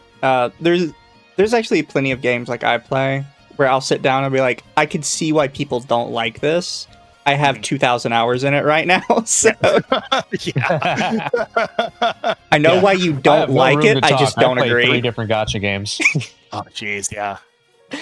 It's great. We live in such a golden era of like amazing video games. Like there's so much cool shit to do. You know, like and so many different games for each. I'm playing this game right now. If you very casually, but like. Because one of my directors was like, hey, we should do a game like 5 Hearts Under One Roof. Have you guys seen this? It sounds familiar. Look it up on Steam right now. 5 Hearts Under One Roof. Oh, there it is. It's like it's a dating sim, but instead of a visual novel cartoon style, they did live footage of Korean women, and I'm like, I don't know, I'm like a third of the way through it, and it's really cute. And I'm playing them like the girls are cute, the talk are cute. Like I don't like the guy I'm playing. He's a little bit of a bitch. Right, and some of his stuff he says, I'm like, I wouldn't have said that, but like, the girls are great, right? So like, I'm like, oh, this is super fun, and you get like a nice feel for like the streets of Korea, and like you go out to a restaurant in Korea, and like, so it's really fun there. And I'm like, man, this game was like $15, and it was like totally fun. Like, this is great, and it probably didn't take them that long to make, you know. And I don't think there's any sex scenes or anything in it. It's just like the girls getting to like you and stuff, and like it's just a cute, fun dating sim game, you know. And I'm just happy we can get stuff like that now through Steam. And that's a funny thing too, is I get like, there's so much hate for Steam right now. And especially like in the genre of games, adult games that I'm in, like people just really shit on Steam. And I'm like, man, I would not be able to do this without Steam. You know, like I wouldn't be able to put out a game. I wouldn't be able to make money at it. There's no 1L, like Steam like revolutionized the entire video game industry. And like, let us all pray that Gabe lives fucking forever, because as soon as he dies, his son is going to sell it to the fucking greediest venture capital firm he can find, and then we're all going to get fucked. Oh, we joke all the time. I don't know if you've ever heard of Warhammer 40k. You probably have. Yeah, I said I play Vermintide and Darktide. But that we were going to take Gabe and we're going to put him on the golden throne. Yeah. Oh, dude, I would for sure. Sorry, Gabe. You're gonna be an undead zombie running Steam. Lord Gaben is gonna be powering the Steam webway. But for real though, I mean, jokes aside, this is like he doesn't give a shit. He seems to be care about this whole industry. Yeah. And I don't think his son does. Maybe he does, but like his son's busy racing. You know, billionaire. He's a billionaire racing race cars. You know, I don't think he's gonna give a fuck. And if Steam gets sold to, let's say Steam gets sold to Microsoft, oh my God, could you imagine the travesty? Or they get sold to Apple or sold to like any BlackRock. Oh, bro. Yeah. Oh, bro. You know, but you just so need like to train an inheritor. Oh yeah, just raise up an employee that'll be the inheritor of maybe. Valve and I mean, Steam. he has the power to do that, so hopefully he does. Hopefully he's got some guy that is second in command or third in command, whatever, and he's like, I'm giving it to you. But then again, like how that person's not immune to corruption.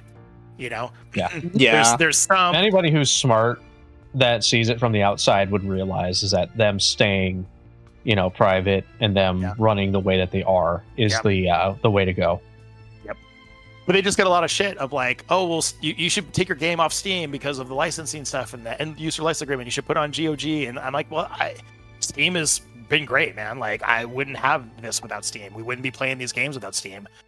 Quite literally, my steak is too buttery, my lobster's too juicy. Yeah, totally, right. And I just don't get the hate, man. Like, but I've had a lot of people been like, oh, we're pirating your game because it's on Steam, and until you put your game on GOG, we're going to pirate your game because Steam sucks. What are you talking about? Steam sucks, man. Like, Steam is awesome.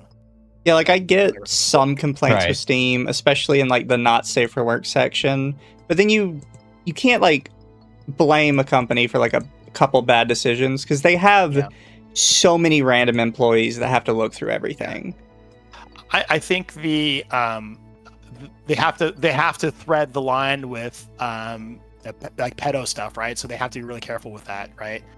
And then they're at the mercy of like MasterCard and Visa and American Express, so those things are like not in their control, right? So I think I don't mind some safekeeping there, but like we had a delay with releasing our game, and a lot of people got really, really mad, and I was like, I tried to run defense for Steam, but I'm also just like, well, why am I white knighting Steam, right? But like, again, I'm like, I like them, but our game got delayed, but it wasn't like because of that. Like initially they said, hey, you don't have full controller support for the game, so you can't say you have full controllers, because they just come out with a fucking Steam controller like 2 weeks before and we hadn't built it in, right?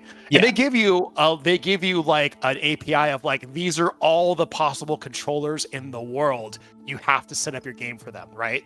And we're like, we don't have, bro, we're 8 guys in a trench, we can't, right? We'll just say we don't have controller support, right? So they're like, you have to take off that you have controller support in your store page. Okay, cool, we did that, right? Then we submit it again.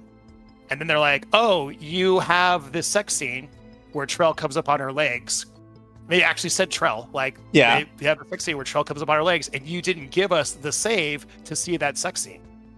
And we were like, oh, there's no sex scene there. There's not a sex scene. She just like raises up high, and then Victor looks at her boobs and is like distracted. Right? We said that. And they're like, oh, okay, great. We'll get back to you. And then like 4 days later, they're like, hey, your control, you guys don't have full controller support, so you can't have it notated that you have full controller support. And we were like, hey, we already turned that off, bro. And they're like, oh, you turned it off here, but you didn't turn it off in this other place. Turn it off there. And we're like, oh, well, I mean, you could have told us that from the beginning. Whatever. Okay, thank you, Steam. We turned it off, right? And then like, but it was obviously like a human talking to us back and forth, a human that was playing the game. Yeah, that actually physically saw it.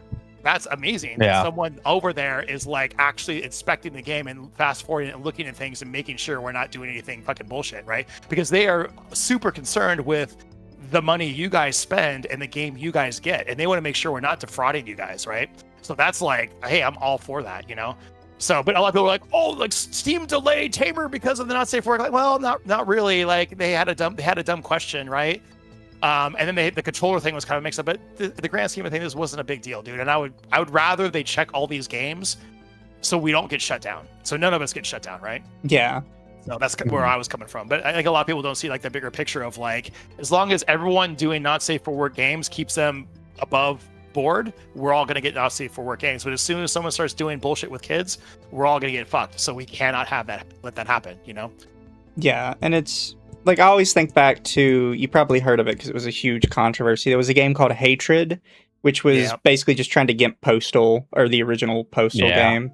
Yep. And it got removed, but then Gabe himself had to come out and be like, no, like, look, our platform's kind of open to all of this stuff, even if you find it uncomfortable. I am personally, as CEO, pushing it through, putting it back up. And he's always... I feel like if he could check every game, he would, but he's one man. The space is so much bigger than it was years ago. he can't be there for every single one. Yep. Let's just pray he lives a long life. Oh yeah, no, he deserves it too. He's Yep. genuinely made one of the best platforms we've had for a very long time. Yeah, that's for sure. I still Yep. support other places. Like I buy from GOG. I'm a huge supporter of Humble Bundle. Not just because of the charity stuff, but I think they're very good for gamers on a budget because of their humble choice. Yeah, and all those places are great, but like where I'm still in early access. We're doing like build updates every couple weeks. That's just hard to do on other platforms. Yeah, like it's hard to do that. Put it on GOG. And it's like less than 1% of the market too. Yeah, I'm just kind of like, so I mean, like again, like it's just kind of annoying to have people be like, I'm pirating your game because it's on Steam and not on GOG, and it's like, well, come on, dude, that's not, and I'm not like a big studio, right? Yeah. Like I paid for this whole game myself. We're passionately trying to make it better, right? Like, like if you just have an excuse to steal it, that kind of sucks. If you don't want to, if you can't afford it, then just, don't play it, right? But like, just going out and telling me that because it's not available on GOG, you're gonna steal it. That just sucks, man. We need to give him Greenland shark DNA. Is that like a meme I don't know about, chat? Ooh. Is the Greenland shark like one of those the creatures? Greenland shark. It is. Greenland shark is one of those sharks that has been around for so long, and they live to such a long age. Yeah. The one that's blind. Yeah, the one that's kind of blind. It kind of swims, not straight, but like their tail end kind of sags a bit. Yeah. Oh yeah, they live between 300 and 500 years. Jeez. Yeah. Oh my gosh. Yeah, they live a long time, and they've been around for a very long time. That species of shark. No, That's cool. fair enough. I'm a shark guy. I wasn't the dinosaur person. I was the shark kid growing up. Sharks are so cool. See, I've always been like sort of they're the cool ocean person, but I still learn like random new stuff about the ocean every once in a while. Like for the first time ever, I saw a real life photo of an anglerfish next to a person, and I was completely unaware that they could be like as long as an actual person is, like 5-6 feet. And I was like, yeah, no, I see why those are horrifying now. Yep. If they're that big. Yep. Glad I can't get down there. I always imagine them as like, because everybody watches Finding Nemo. You imagine them about the size of a clownfish, a little bigger. Yep. And it's like, no, they're like 6-7 foot. That's terrifying. I think it's the females, right? The males are smaller. Oh yeah, the males are super tiny. Yeah, they can kind of like melt. Yeah. They kind of like get sucked into her body, and like that's another horror thing. Glad we don't have to be males of other species. In one of my books. No thanks. There's many examples of that throughout the animal kingdom. Yeah, there's some nightmare fuel. I don't put it in my sexy novels. Yeah, it's probably for the best. Yep. But from like back to the books and such, are you focusing solely on Tamers right now, or do you have something else specifically that you're working on? I jump between series. So I do a Kickstarter every I think 8 months to do Tamer, and the reason I have to do a Kickstarter is because I order those books in bulk from the printers, and I have a really, really good margin on them. So between the Kickstarter and for the Tamer, and then I also sell like erotic art in there and stuff and some other things. So between that and the print books, it makes me like most of my money with a Kickstarter, and it gets me the books, the print books, and then when I sell those on my site, I have like a much higher margin. All my other series go through Lulu, so you order on Shopify, the Lulu sends the books out, and I make like $1 or $2 off of each print book. So almost not worth me doing, but like it's I only make I make like $10 off of ebook, so it's still worth having for people that read. Yeah. But the thing with Kickstarter is like you can't really do another Kickstarter until the previous one is done, so I have to wait for all the printing stuff to finish. So in the meantime, I work on all my other series that aren't finished. So that's Viking Runesmith, which I just gave the book to the proofers for the next one. Monster Empire, I'm almost done with. I'm almost done with Death Ship. Death Ship's another one of my series. It's like a horror comedy, like violent. Imagine like a really dark buddy comedy with a man in a spaceship. Yeah. You ever seen that old movie Fly the Navigator? Yes. The Disney movie. Imagine Fly the Navigator, only the ship is a psychopath, and he wants to kill everything. And every time he kills something, they get a power up to either power up the guy with the armor or the ship, right? So they spend the points to upgrade the ship, right? So that's that ship. So I work on those, and then I'm probably gonna start working on the next Tamer in like 2 weeks once I'm kind of done with these. These I have like some side stories of mine for it that you can get during the Kickstarter. But yeah, I mean, if I write I tend to write 5 to 10,000 words a day. So I normally end up doing around 35,000 words a week. And a book's like 120 to 140,000 words. Yeah. So I finish a book in like about a month. Chat's asking, but I know this is probably more in somebody else's wheelhouse, because while we were looking through like your site, at some point you linked to another author who seemed to do more stuff with monster girls. But somebody in chat asked about Lamia girls, like full snake tail and all. Yeah, I don't have any Lamia girls, I think, in any of my books. I'm trying to think about any.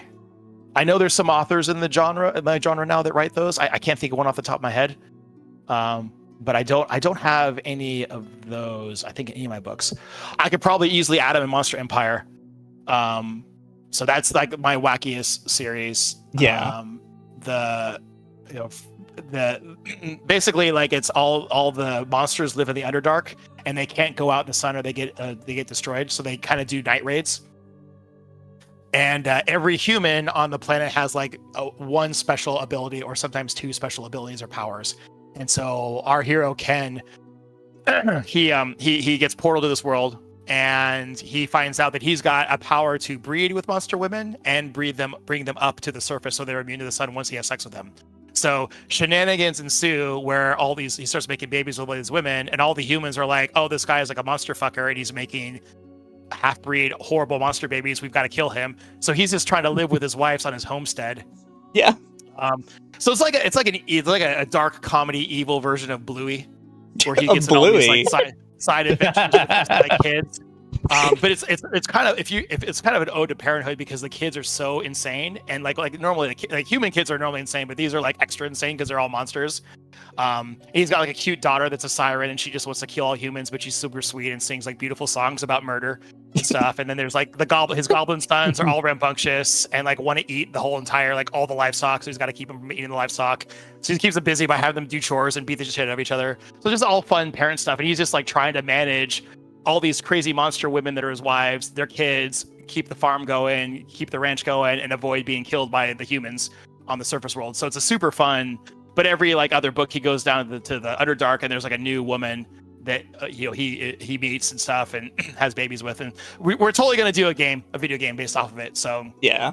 just a matter of time. But it's ridiculous, because like when I came up with the blurb and the idea for it, and I told an author friend of mine, he said, "I'm feeling sick to my stomach. This sounds so horrible. I can't believe you would do a book like that." And I was like, all right, I'm on the right track. This is great.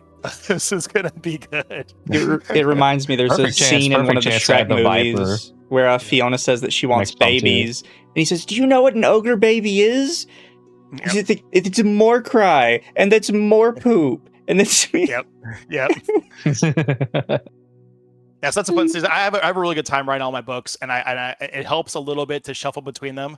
I find if I do like 2 or 3 books in a row, I start to get burnt out. So if I jump between the series, I can kind of keep the momentum going. And then normally I'll do is I'll like listen to audiobook to the previous one. When I finish a book, I try to do like a pretty thorough outline for the next one.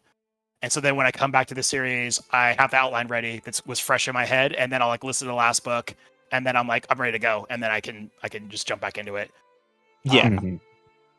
I don't know if you've ever seen it, but there's a game with like a sort of similar plot, but not really, called Monster Girl 1000, which I like. No. I like the dev, but they do very, I guess, kind of like very super. I would call it like very superficial monster girls, because they just do like, oh, this is a demon girl, she has horns. Oh, this is a rabbit girl, she has rabbit ears. Mm-hmm. They're a cute little like indie dev. I think they do all of their work by themselves, so they're kind of going with that. That and their breakout game was My Little Pony based. Oh, jeez. Yeah, that sounds about right. Granted, the name of it was very clever. They called it Friendship with Benefits. I was on another podcast, and they shot me out of the blue. They're like, "What's your favorite pony?" And I was like, "Really?" Like, okay, but I had an answer, and they're like, "Well, I was surprised you actually had an answer." And I'm like, "Yep, it's always Applejack." That was the Archcast, right? Yeah, Arch. And he's like, "Hit me with that." I'm like, "I did not expect to be asked about my pony preference on this show. I have been on the Archcast before, and I learned from a couple friends that Arch's favorite pony was Rarity, Oh, right. and that he just you wouldn't expect it from him, but it was just Yeah, like, I no, would I not really like expect Rarity. Well, it's kind of like a coincidence because like I have two girls and one's 12 and one's 14, so they watched My Little Ponies growing up for sure, and I remember watching it and being like, oh god, but it was really good. It's actually a really good show, and like I enjoyed it. But I'm not like I would call myself like a brony, but like Yeah. being able to like observe the show, I had a little bit of It was really wholesome. Intelligence. Yeah, it was really wholesome. Another show that they love to watch. It was Zig and Sharko. If you guys ever seen that. It's so good. It's like a classic Tom and Jerry show, but the humor was really well written. I've seen it in like passing. Okay, yeah, it's super good. It's super good. They did one that was a spoof on David Hasselhoff and Baywatch, and it was like it was top tier comedy. And I was watching it, and like they do like tons of stuff that's like, if you're a kid, you're not gonna get, like, I would be laughing my ass off the whole show. My kids are like, what are you laughing at? Like, he's just in a giant robot. I'm like, yeah, but like it's got the V shape on it and he's like shooting the fists and like his legs pop off. Like they're totally doing a homage to like Japanese anime, like classic 80s anime. Yeah. Right? Like I couldn't even explain it to them because they're like, they wouldn't get it, you know? Yeah, like classic mecha. Yeah. Yep. They spoof that. Like they spoof almost every episode. They're spoofing some sort of weird esoteric like 80s or 90s like entertainment thing. So they know the parents are gonna get it, but like the kids have no fucking idea. It's crazy. It isn't a true anime reference until they do the Akira bike slide. Oh no, they totally do that. They totally did that in like one of the episodes. Yeah, that's like Yep. one of the most common ones to do. Yep, I love it. Yes, chat, Friendship with Benefits does have a sequel out. Yeah. Came out last year. I've played both of them. Because I know we were going through this kind of earlier, but and I talk about this a lot, and we talked about it during the stream where we found you, because and you mentioned, you know, kind of in a golden age of games, and a lot of people don't think that because they only see what's, you know, most popular, what's on the front page. I do a thing for myself and for some of my friends I call Steam Queue Roulette, where I just hit view your Steam queue and I sit down and I just go through it for like an hour. Oh wow! And I have gone through my current Steam queue about 250,000 games. Jeez. Just Steam queue rouletting. So now when I do it, I only see indie games. Almost That's exclusively. Awesome. I very rarely see anything AAA. And it has exposed me and people, my friends, to like a whole like world of games that just didn't get, you know, kind of the light because they were a bit smaller. Yeah. That probably should have because they were just really well made, really good. And that's how I stumbled on yours. Yeah. Yeah. Remember how Steam wasn't working for you that day, Mizu? Yeah. It almost stopped you from seeing Tamer. Yeah, right before we got to your game, Steam kept like crashing on me. I'm like, what in the world is going on? Just let me go through my queue. It was good. We've had a bunch of YouTubers reach out to us to ask for like a key and to do like a playthrough of the game. I don't know if Rob gave you guys a key yet, but we can give you guys keys if you want them, and we give you some keys to raffle off to your fans if you want to do that. I would definitely play through it. Yeah. Okay. Yeah. So just reach out to Rob and he can get you some keys. But we've got a lot. Surprisingly, because we were kind of trying to figure out like, what are we gonna do for marketing? Like, I'm gonna talk to my fans, but like, how much money are we gonna have to spend and stuff? And then we kind of had like a landslide of 100 YouTubers reach out to us and be like, "Hey, give us a code and we'll do a thing on your game." And like, I look at their subscriber base and we're at like 13 million subscribers. But the problem is I don't think the game is ready yet. I really like, we've got to make some changes to block 1 to get those improved. We've got to do like, I want Endless Hunt to come out. There's just a lot of things we've got to do because I think if I only kind of have one chance to reach some of these people, right? And if someone does a video on it like, oh, this game is great right now, but like it needs a lot of work, right? Like like there's a percentage of people will lose. Whereas once we make these changes, which will probably be around October, everything's going to be out. For the game won't be done, but like we'll have a lot of improvements to block 1, combat improvements, and Endless Hunt will be out. Then I think people will play the game and they'll be like, wow, this is really solid for early access. Not a lot of bugs. They're pretty close to getting block 2 done. And I think then I'll get a lot more people playing the game and trying it. And so when Rob brought up, like you'd seen it, I was like, well, I mean, I don't want to do any promotions. He's like, no, they were really nice, and they looked at your stuff and they liked your game. So like, we should like totally do an interview with them, and we should, send them some keys so they can do a playthrough, right? So if you guys want that, just let me know. I can get you guys the keys and you can do a playthrough. Oh yeah, no, I'd definitely sit down and do one. And I think like, again, we know we've got warts on the game and there's some stuff we've got to fix, but we're really proud of what we got, and we think that with the next couple of months, the improvements we're going to be massive. And we're gonna have like I'm trying to get the best adult game. Like I want to be known as a studio that makes the best adult games, right? With like just a super solid actual game, and then it just happens to have adult scenes, right? And a good story. You should really love all the girls that you can woo. The gameplay should be super fun. I want people to be saying like, "Hey, why are you even making adult games? Just make a normal game that's not adult. You'll make more money." Like that's what I want people to say, because then I know. Because people say that about my books all the time. Like, why do you write adult books with sex scenes? You could make way more money just writing a normal book without that in there. And that's what I know, that like, okay, cool. Like my writing is good enough for people to think I don't need the sex, but I'm still gonna put the sex in there because it's fucking awesome. No, see, it's funny because like I see when we were going through the site and I saw a lot of the book, the cover art, I was like, this man has to like the movie, the Heavy Metal. Oh yeah, totally. And I'm like, I'm getting such big vibes from this. And I'm just like, yeah, I messed with this. It's one of my favorite movies. I did their looks like somebody said, nice. I actually haven't even freaking opened this thing yet. That's looks cool. like somebody said in the comments that there is actually a streamer mode for the game. Yeah. I just got, like, I think they just sent this to me last week. It was their big Kickstarter they had. And I got like everything on it. Yeah, it's like I saw a lot of the cover art, and I'm like, there has to be a lot of heavy influence from that, because it's like I can't just look at it and be like, nah, there's no way that it isn't a coincidence. Rax. Oh, that's cool. Oh, you guys have all read Druuna, right?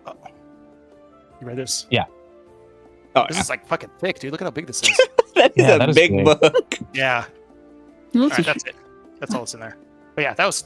I mean, like, nice. I love heavy metal.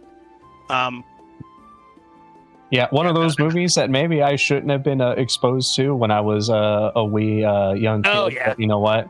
My dad showed me stuff like that and like Austin Powers when I was 10. Yeah. Dad's a man of culture. That's great. Yeah, we were. I don't know. I was a 5th grader, 6th grader quoting Austin Powers at school. Yeah. I don't know how I never got in trouble. That's like the age, though, man. Like, yeah, I don't like. It's funny because people. I have some moms and dads that are like, "Hey, my kid wants to read your book," and I'm like, "Well, how old are they?" And if they're like 15, yeah, this will be like the fucking best books they've ever read, right? Yeah. Like, they'll be like, their mind will be blown, right? But dude, I was thinking like women were beautiful when I was like 12. I was like, all I thought about were girls, right? So I was an early bloomer or whatnot, but like I was ready to go when I was 12. Oh yeah. So, but I don't want to tell a parent, yeah, your 12-year-old should read my books. Yeah. I just always play it safe, and I'm just like, yeah, if they're kind of mature and they'll probably like it, But yeah, we were consumed the hell out of these kinds of books when I was like 14, 15. Yep. Yeah, I could tell you when we were reading through your about page, Hurtbox was like, I think this person is my spirit animal. Oh, that's nice. Because it's just like it's the era that I really like the most, even though I didn't grow up in it. I listened to the genre of music that came out around then. I listened to a lot of 80s stuff. I played a lot of I watched a lot of the 80s B-roll movies. I've watched Aliens, Predator, Terminator, RoboCop. Like I consumed so much media from that decade. Yeah. And I'm like, this feels so influenced by a lot of that stuff. Yeah, it's stuff. It's changed recently. Maybe not recently, but like it's just like it feels different. It feels like that stuff isn't around anymore. Yeah. Yeah. We're watching. Even to my guitar playing, it's gone to that where I play a lot of my guitar playing and like writing. You can just tell it's like, oh yeah, this guy listens to Dawkins and Whitesnake and Rat and all that, and I'm like, yeah, this is what I listen to all the time. Yep. Iron Maiden, I love a lot, and that metal band I told you about is really good. My wife and I are watching this show. Someone recommended to us. It's called Banshee. Okay. It's like on HBO Max streaming, but I guess it was like Cinemax made it. If you guys, I don't know if you don't even know if Cinemax is around. But it's the actor that plays Homelander in The Boys, and he was, and so we're watching the show, and I'm like, it felt pretty modern. Like I always thought, oh, this show must have just come out on HBO. It's got like 4 seasons, but it's like I must have missed it or whatever. And he just bones all these women in the show. He's like fucking all these women, and it's like the second episode, and I'm like, I've never heard of this before. Like what the, like this is crazy. Like they're not making shows like this. The dude just walks in a bar, he sees a hot girl, and he's like, yeah, what's up? And she's like, what's up? And then like they're fucking, and I'm like, it's kind of like, you know, sudden and stuff, and it's Cinemax, so they make it like everyone's nude. And I'm like watching, like, this is like, what? This is, I love this. This is awesome. What? And then I looked this up on IMDb. This fucking show came out in 2013. Yeah, I just looked it up. Like, came out 2013, ended 2016. They don't do this anymore. They don't do this anymore. Yeah. Right? Like this. No, last decade, his last 10 years has definitely had a big culture shift. Yeah. That's why everybody's now going to overseas because they're actually invited. Yeah. I was gonna say that earlier about games. It's like it's why people go over to like Asian-made games. Like you got Marvel Rivals that took off, and Stellar Blade, and a lot of these games that have conventionally attractive women or very attractive women. Every time Marvel Rivals has a hot skin for one of the girls, I send it to my director. I'm like, look, these guys know what they're doing, man. They know ball. Yeah, these guys are like every woman in that game is smoking hot and has like the best outfits. Like they did such a good job, you know. They did so good. And yeah, chat. And they made it third person over the shoulder so you can see their asses when they're jumping around. Like I'm like, they are so smart. They are so freaking smart. And you know, I'm a huge Overwatch fan, but I played Marvel Rivals for like when it first came out. I played it for like 3 seasons, and I eventually got to the point where it's like I only have time for one of these games, right? And I was like, Marvel Rivals, hot chicks and awesome skins, but Overwatch is like unquestionably the better game.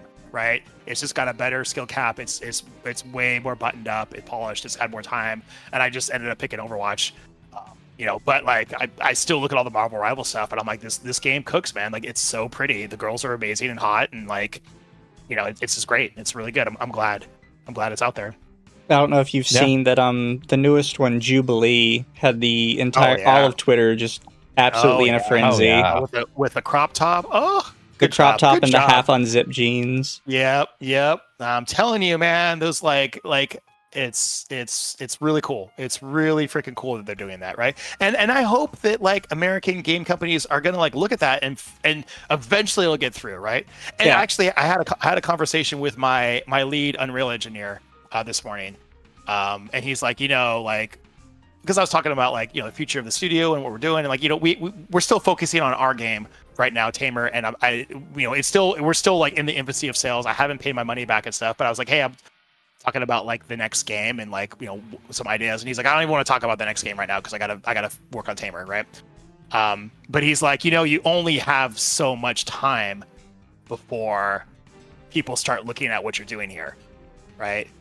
And because when I first was writing my novels, right, I was like one of the only guys doing my books, and within like 2 or 3 years there's 80 guys, right? And it used to be like I made so much money because I would have 3 books that come out a month, and my books were the only 3 books that came out that month, and these other authors would maybe come out with a book every other month or every 3 months. But for a while there, it was the entire audience, and it was only my books they could read that were coming out, right? And that's why I was just making so much freaking money, you know. And this genre was not as big as like women's romance, but it was unserved, right? Nowadays, there's like 30 books a week that come out in this genre, right? And the barriers to entry are just not very high, right? It's not that hard to write a book. Yeah, it takes some time. It takes like a month or 2 months or 3 months, right? But it's not that hard to do, right? So its barriers to entries are hard. So, you know, with the video game, I'm like hoping this does really good, and but if it does really good, and the next game does good, and the next game does good, eventually there's going to be like some studio's going to be like, well, these not safe for work games like make a lot of money. We should just do that, right? But that's probably going to take a long time because they just don't have the fucking balls. Right? Yeah. Like which studio is gonna make hot women in their game? Like none of them do unless they're in Asia, and Koreans can't do it because of their religion, right? And the Japanese can't do it because their culture is so snuffed down. You know, so it's gonna take a while, but eventually there'll be someone. but yeah, so I feel like if I like this is kind of like I can do in this kind of genre of games. If I just make really really great games with a really good story and really good adult content, like I could do really good here, and I can provide you guys with amazing awesome games with this theme, and it'll be a while before anyone comes to compete with me. Yeah, like chat mentioned, like they don't even take their failures as like actual failures, because Concord ended up being like a huge industry flop, literally shut down the same week it came out, and they just looked at it and they're like, well, you know what, that was just bad luck. So what do you mean bad luck? You put millions of dollars into it. Blame the customer, man. Like, and that's the same mistake I told you guys I made when I was early in my career, right? But you think these guys would be smarter than me, right? Yeah, because they've been doing it so long. They're currently doing it. They're currently doing it with the Halo remake. Yeah. Wait a second, you see, you have passion and they have a degree, and clearly the degree is better than passion. Yeah. That's why it's funny you say that, because my engineer when he was talking this morning, he's like, dude, I've worked for like 18 game companies and the guy in charge doesn't even play games. He's like, and you're playing your game every single day and telling me what to fix. Right. Yeah. So he's like, I think we're gonna do okay, because you're at the charge and you give a shit and it's your money. And I'm like, yeah, I do. I want this to work, right? This isn't just a cash grab. Like, I mean, yeah, I want to make money and make the next game, but like, I really just want to make a fucking awesome game around my stories that you guys are love, because no one else is doing it, right? Like, there's no one else making these games. You've got Subverse came out and it's done. I don't think they're ever going to make another game. There's Project Fallen Doll. Like, maybe that'll be a game someday, but all you really see right now are walking animations. I don't know if you guys have been following that at all. It sounds familiar. I think I'm familiar with the name. Yeah, Project Helos, Fallen Doll. You guys should look it up. The models are really sexy, but they've been in Patreon like pre alpha for like. Oh, this is the one they changed to Operation Lovecraft. Yeah, Operation Lovecraft. Okay, yeah, there we go. Yeah, they changed the name. That's why I misunderstood it. There's Carnal Rage. Is that the other one? Carnal Instinct. Really, really heavy furry stuff. I know people are into that. That's not my particular kink, but like, so that's the game they're making, right? But that's like, there's not a lot of like, and there's a ton of visual novels, right? Like, so those are coming there, right? But like that tier, there's just not a lot of studios trying to make this level of game. So I want to do a really good job on it, and I want to like earn, and so many of these developers have done just nasty cash grabs and then ran, so I think there's a lot of mistrust. When the first couple weeks we came out, we were inundated with people being like, you guys aren't going to fix the game. You aren't going to improve the game. This is just a fly-by-night company. But I'm like, I get it. You guys have been burned so many times, You guys supported, the Lovecraft game, for like 5 years, and they've done like nothing, right? So I get why you're distrustful, right? So I got to earn the trust of the entire like customers in this industry, this genre. I think the two biggest burns for people are one called Summertime Saga, which has been in development for like 10 years now. Yeah. And he still works on it, but he's slowed down considerably. Yeah. And then there was a really, really famous one that people loved called Big Brother that has literally like 12 different remakes at this point, because the original dev just dropped it and vanished off the face of the earth. Nobody knows what happened to him. Yeah. And then, God, what's the other one? It's called Camp Pinewood, which is based on like old Nickelodeon and Cartoon Network characters. That is also on like its 4th or 5th remake at this point by a completely different person, because everyone just keeps dropping it. Yeah, so I've got, there's a lot of negative perception and bad taste in a lot of customers' mouth, right? So I think a lot of people are like waiting for us to either fail and not do something, or waiting for the game to come out of early access and actually be done.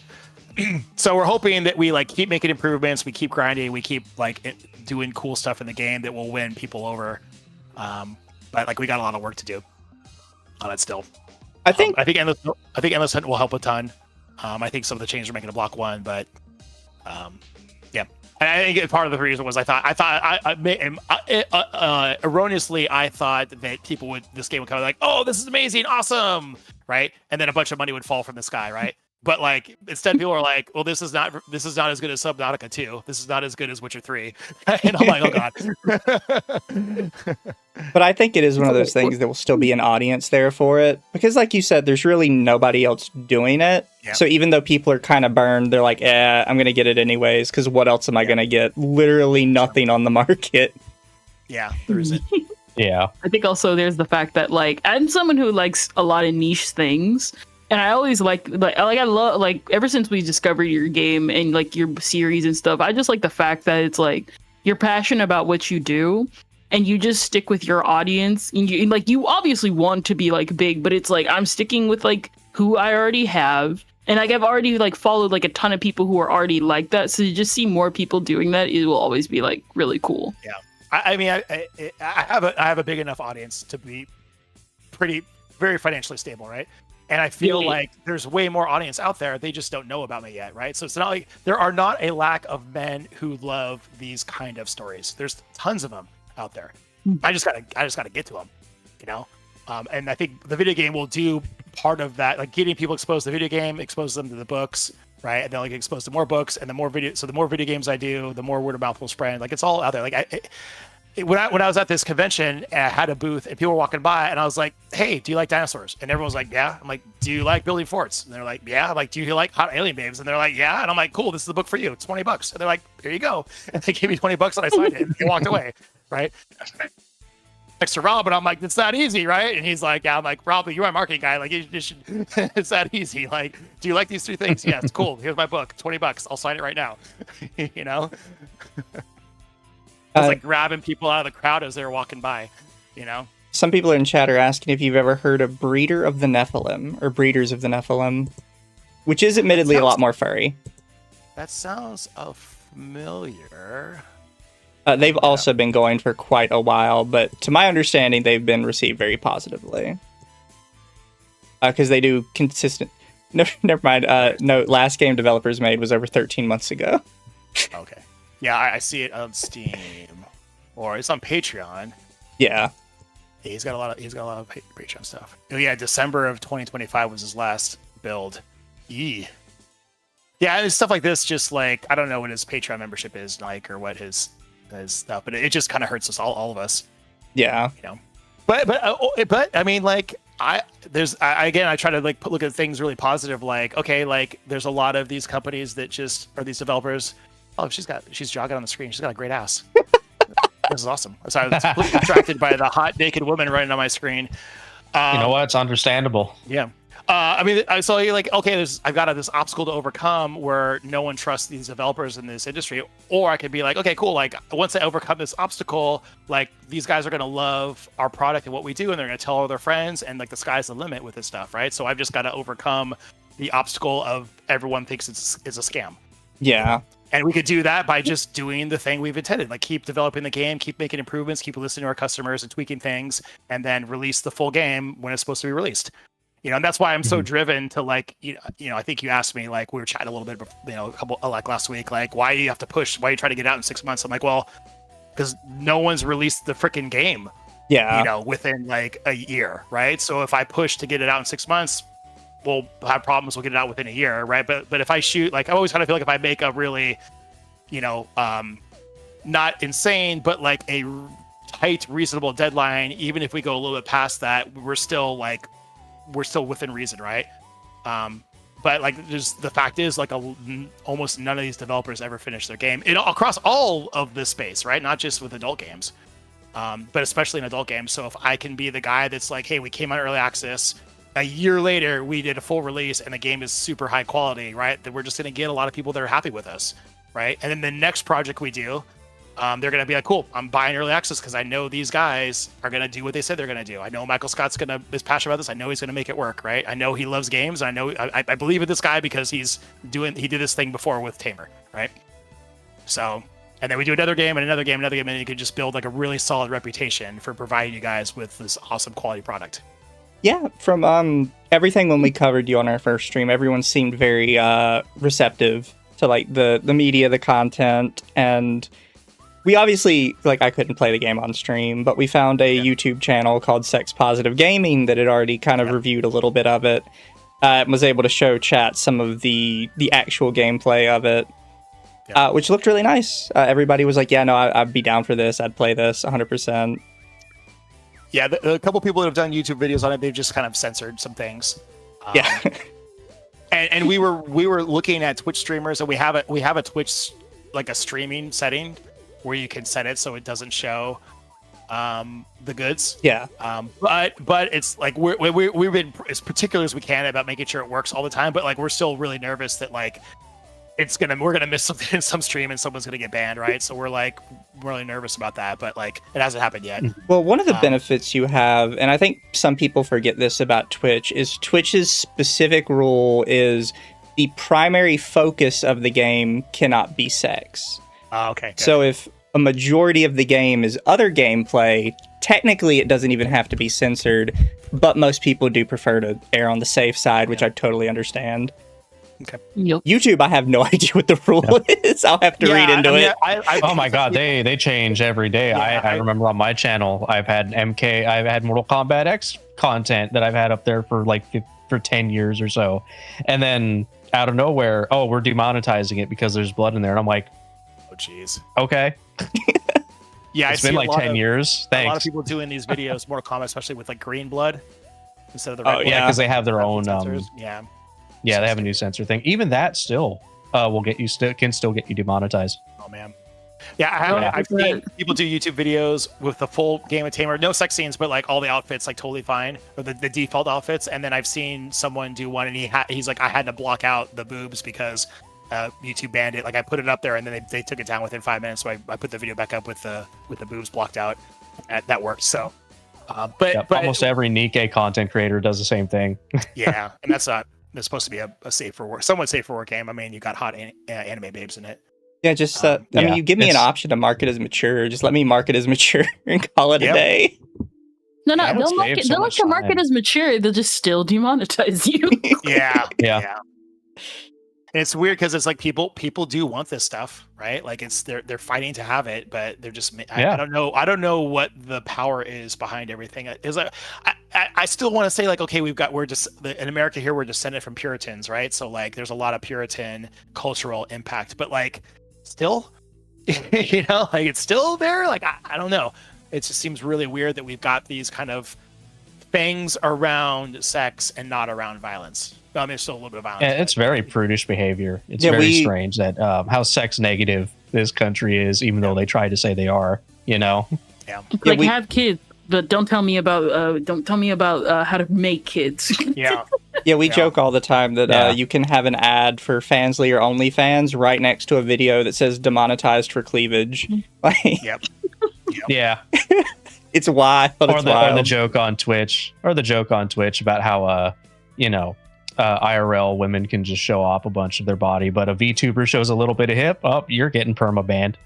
Oh, bro, my covers, it's really hard for us to advertise my books because of the hot women on the cover. Yeah.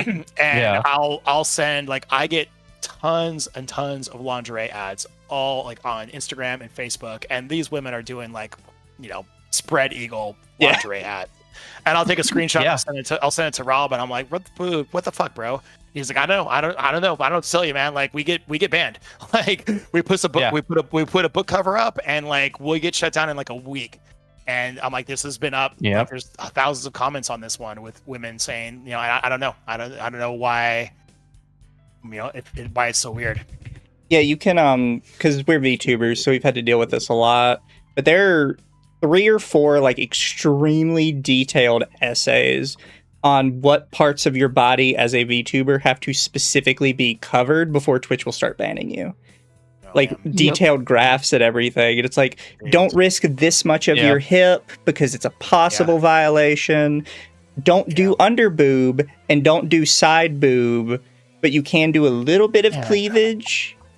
But under boob is the best part of the boob. Yeah. And then the thing that you see online, and then you'll see like on Twitch's featured section, you'll see like a hot tub streamer, or you'll see somebody in a swimsuit or some shit that's just advertising their Fansly or OnlyFans in it as well. It's like so frustrating, brother.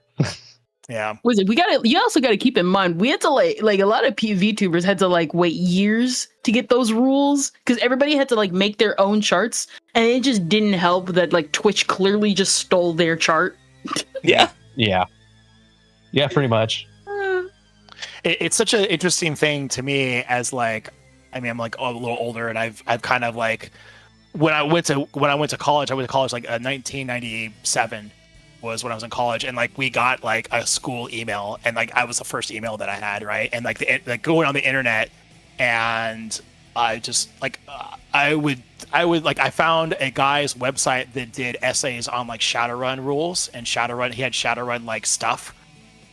Which was like one of my favorite role-playing games to play, and I was like, oh my god, this is like there's some dude like me out there in the world that like loves Shadowrun and has like written like thousands of words on this topic and stuff. And I was like, it was so freaking cool. And I found all these little hobbies and stuff, and like I would like watch people like discuss things on forums and shit. I'm like, this is like amazing. And now it's like you know, how many years later, it's like, well, I'm talking to people that have like a graphic avatar, right? And it's just such like such a cool like trip, you know, of like where all this technology has gone. Oh, you know. Here's a little bit of a side question, I guess, because I know you do like D&D and you do the tabletop RPG kind of stuff. I've heard stories like some people, there would be sort of like D&D, but it was online, and it was really just like a form. People would come into the form, they would enter their section, and they would leave for the day, come back tomorrow, and see what everybody else said. Yeah. Did you ever do anything like that? No, I didn't. I dated a girl though that did that in like a chain letter form, and where they would do like the role, like it would be like a reply all email that would go through, and then she would type what she was doing and would go, and there's like a GM that was managing the whole thing. But she was almost chained to her desk. She had to like be there all the time for the email. It was really interesting, right? I would read through some of her stuff, and I was like, man, like you should just like hang out in real life, right? That's crazy to hear. Yeah. That's crazy to hear about because now we have, you know, I play on Foundry with virtual tabletop, and there's things like Roll20 and stuff like that now for you to just do this stuff online. It's crazy to me doing it through email and it was forums and all that. There was a technology backbone. I think it was like a Yahoo discussion thing, but it was nonstop emails coming from everyone, almost like a live chat room, but through emails. And yeah, it was really, really interesting. And but I remember watching, like just sitting with her when she just email, she type, email, she type, email, she type. And yeah, I just thought it was really interesting. But I think like at that time you had IRCQ. I think that was like the chat client. Have you guys ever heard of that? Yeah. Was that what that was called? Yeah. You had IRCQ, but that was like a little bit hard to kind of pick up and learn. You had to have a little bit of like fluidity with like stuff. So I mean, there's AOL instant messaging. Like I was in college and I remember chatting with my wife on AIM, like actual AOL. Like we had to boot up AOL on our dial-up computer, and I would chat with her on AIM like all night long. That was like, but there was no group like chat. You chatted between two people. But IRCQ, I remember using that for a while. You could have a whole bunch of people in one group, you know. So yeah, it's kind of, but yeah, it's funny because I've had people ask me to like do like a D20 thing with them and stuff, and the problem is it's just like so much time to do it. I haven't really played a role-playing game, with exception. So I just went to this little RPG con, but the year before I was on it, and I actually GM'd a game that we did. And it was I prepared everything. Everyone on that was gonna show up it was like random players from the con at the table. They already had their character sheets ready. I made their characters, I made their backgrounds, I made the campaign. They showed up, we hit it hard, we fucking knocked it out in like 5 hours, right, at the con. Like it was fucking awesome, right? But my voice, like Gen Con and stuff like that. Yeah, my voice was dead, and because I was already talking all day at my booth, and I was already talking in panels, and then I was drinking like a lot every night with like people. So like I was like the day after I was like, oh my god. And so this time around I was like, I can't GM a game because I have to scream over it was like a huge conference room with like tons of tables. I'm like, I'm just gonna be a player, right? But I had an awesome time playing with just these random guys. You know, they were at the con, and we just sat down and we just had a great time. And I really do miss playing like a lot of D&D or Shadowrun or stuff like that. But you know, I kind of get that out with writing, though. I can kind of sit down and fucking play D&D with myself, Yeah. You know?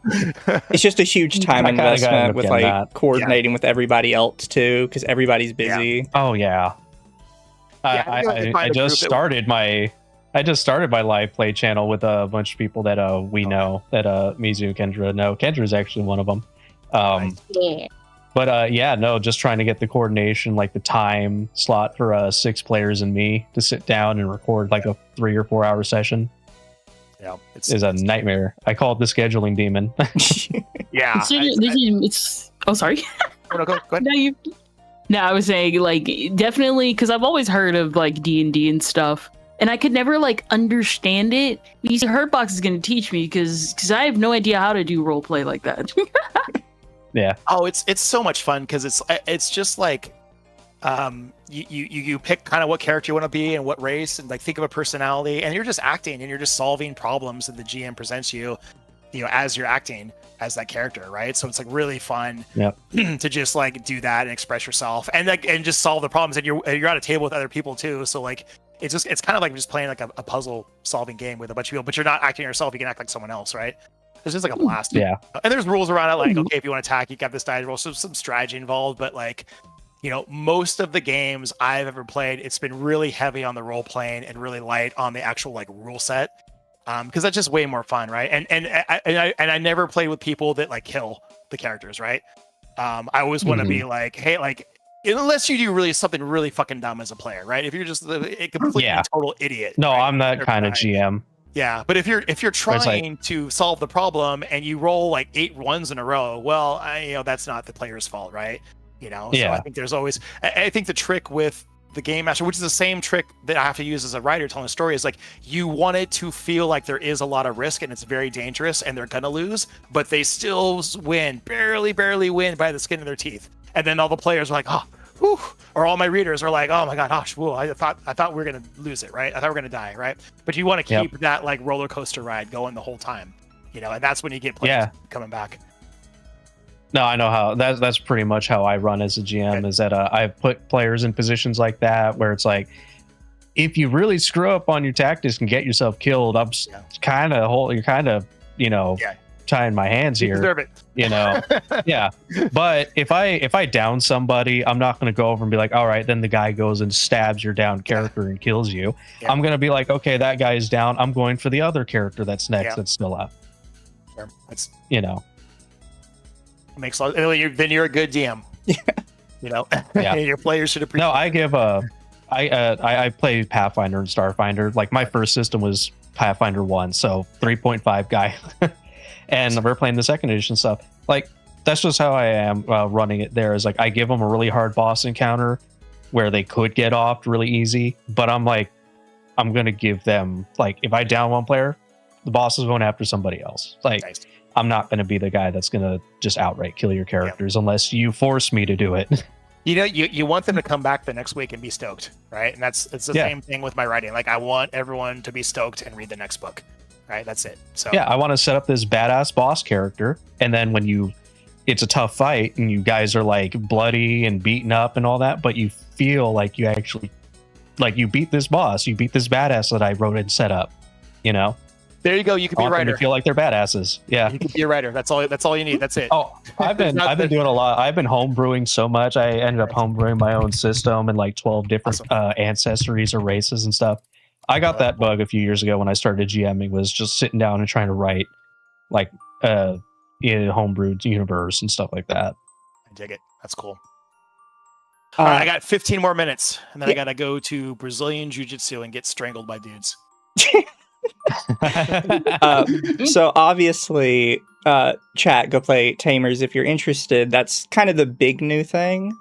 But and you kind of mentioned this sort of at the start of the stream. For books, what would you recommend from your library? I think this is where you should start if you want to kind of get into sort of like the Harem literature RPG. Okay, yeah, okay. I think so. Tamer's the best-selling one, and it's a pretty easy slam dunk if you like dinosaurs and fort building and hot aliens. Tamer's good. It's a little bit straightforward though, so if you like a little more like emotional nuance in your stories, you might want to try Star Justice. There's a little bit more romance as far as like culturally, like some of the women aren't okay being the harem, so there's got like a lot more romance going on, and like, there's just some more interesting stakes. And if you're hardcore dark fantasy, you want really more traditional, real dark violent stuff, I think Destroyer is a good place to start. If you're a parent, you've got kids, and you love your kids, you like Monster Empire a lot.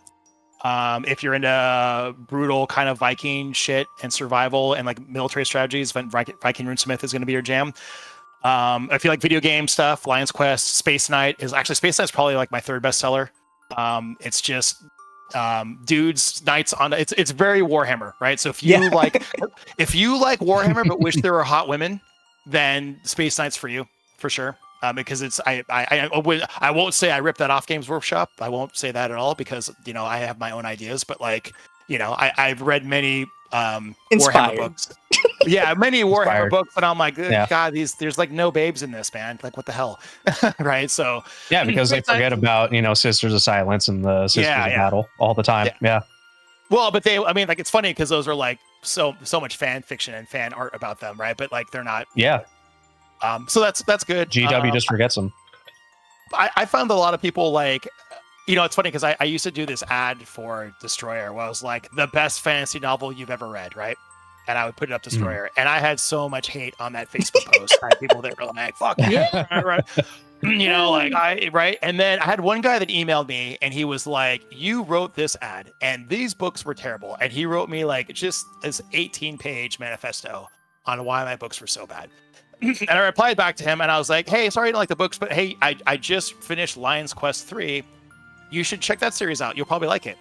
And then like, I don't know, like a week later, he replied back to me. He's like, "All right, I've read Lion's Quest, and I think you're actually a really great author, and this is an awesome series, and I really love it. And I'm looking forward to your next books. Thanks for replying to my email." Right? And I'm like, okay, cool. I got way more bees with honey, right? So I mean, if you try one of my books and it's not hitting it for you, maybe try another series, because I write a bunch of different series, a bunch of different themes, and none of them interconnect. So you don't have to worry about like, oh, I read this one. I'm not doing the fucking Marvel universe here, right? Like I think that's kind of stupid, right? All of my series are standalone. They all have kind of different themes. But the stuff I kind of keep consistent is I want you to self-insert as a protagonist. I want you to have a good time. I want them to be like women that you are interested in, that you earn their respect. And I want to show that like working hard and being clever is useful and can deliver results. So if you like all those things, like you'll probably like most of my series. Awesome. And obviously you've already mentioned that Tamers has more stuff coming in. I believe you said October with some of the updates. Is there anything other than that to expect out of the Michael Scott Earle brand? I've got the next Viking Runesmith coming. I've got another Monster Empire coming down the line. I'm working on this new Drow. This Drow series has kind of been sitting in my back burner forever. And I've got a zombie book that I'm going to work on probably after that. I think I told you guys the zombie car. Yeah. And then I have a series that I also want to do that I'm probably gonna make a short one, like maybe 2 or 3 books. And it's based off of like Lord of Light, like Robert Zelensky's book. I don't know if you guys have ever read that. Hurt Locker, you might have heard that. Lord of Light. It's a classic. Yeah, sci-fi. I have. Yeah. Okay. So I really love and hate that story. I love certain aspects of it. I hate that it's Indian mythology. Because I don't really know Indian mythology, and I hate that at the end you find out that I won't spoil it too much, but like the end you find out that the villain is the hero. The hero knew the whole time what he was doing, and he's investigating a murder, right? Yeah. And it's a sci-fi thing. He's investigating murder. Like someone murders one of the gods, right? So it's like the most powerful god. So he's investigating who murdered the most powerful god. You get to the end of the book. Well, he was the one that fucking did it the whole time, but the readers never knew, right? And I was like, you son of a bitch, man. Right? So it always pissed me off, and I'm like, but the setup is really cool. Like the sci-fi behind it, like why they are like look like gods, and why, because they have technology that's just so advanced, right? But they're basically humans, right? I'm like, I love that aspect. So I want to do my version of that with Greek gods, and of course, the coolest fucking Greek god is Hades. So I'm totally going to do it as Hades' point of view. And someone kills Zeus, and he's like, got to figure out who kills Zeus, but like no one really likes him because he's a badass, right? So like I've got this whole kind of thing already planned out. So I'm working on that. But yeah, that's all right. That's all right, I like it. Yeah. But Let's- anyways, yeah, I think if you're like books like that, you'll like all my stuff, right? And I have a ton of books, so Yeah. Um, And if you're Yep. watching this as a VOD, I do have both links down below at the top of the description, one for the website and then one for the Tamer game on Steam. Whichever one you think you'd probably be more interested in.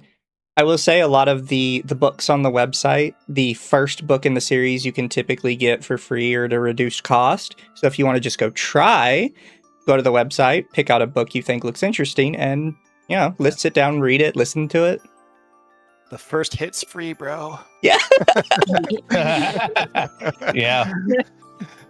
So yeah, just go onto the website, take a look. They're all like pretty organized as a big list. See what you're interested in.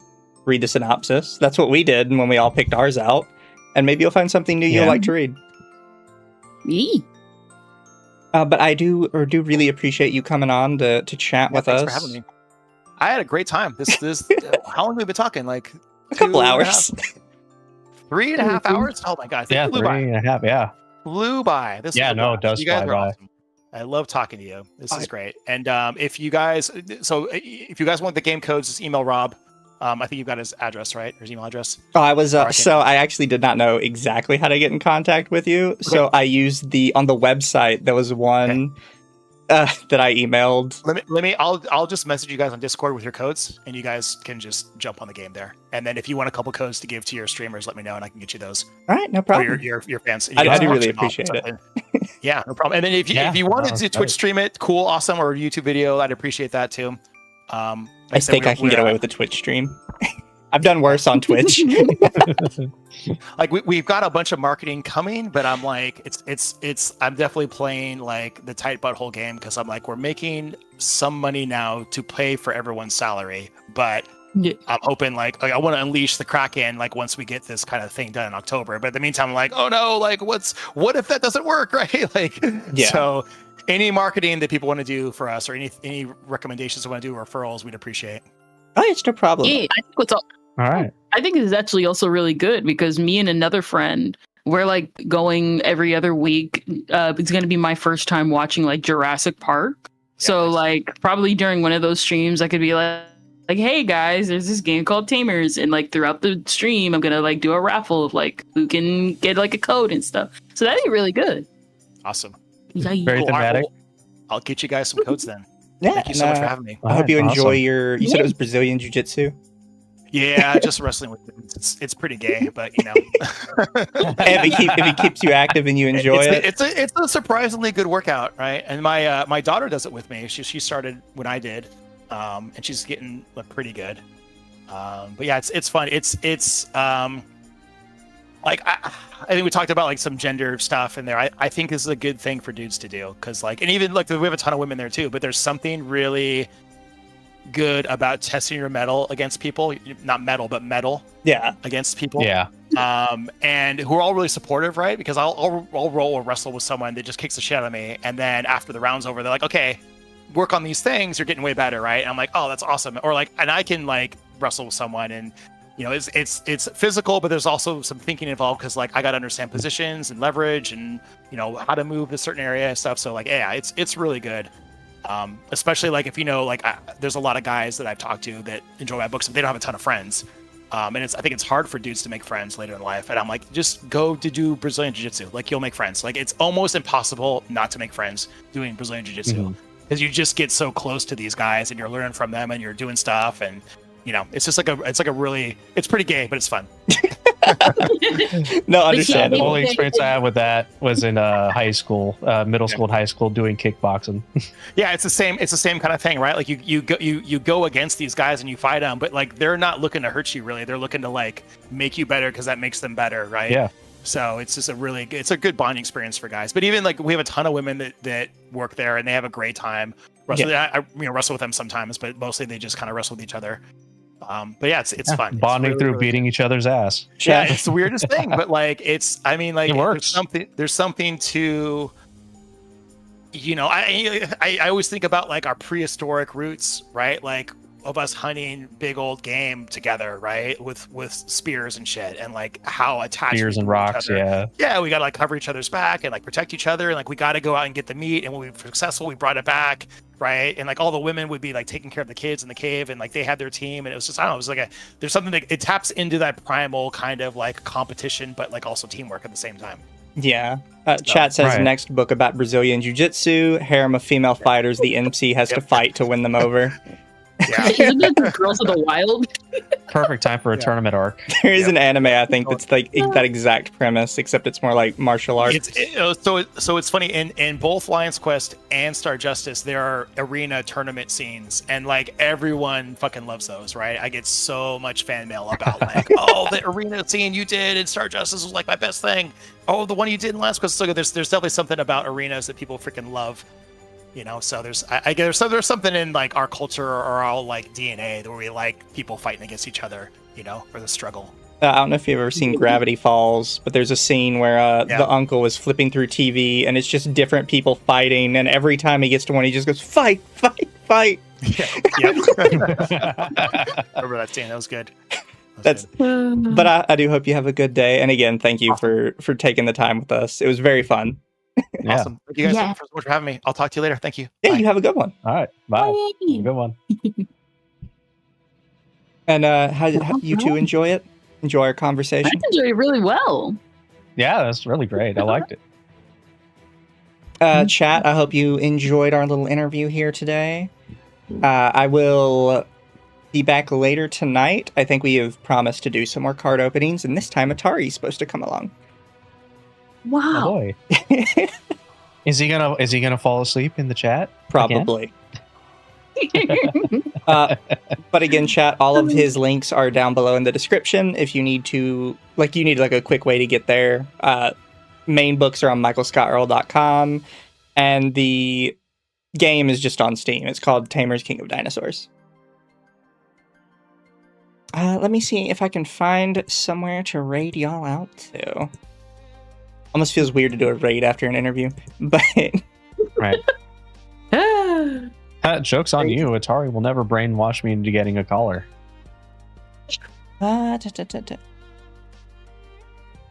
Is Lydia just doing I know they all like. What is Lydia doing now?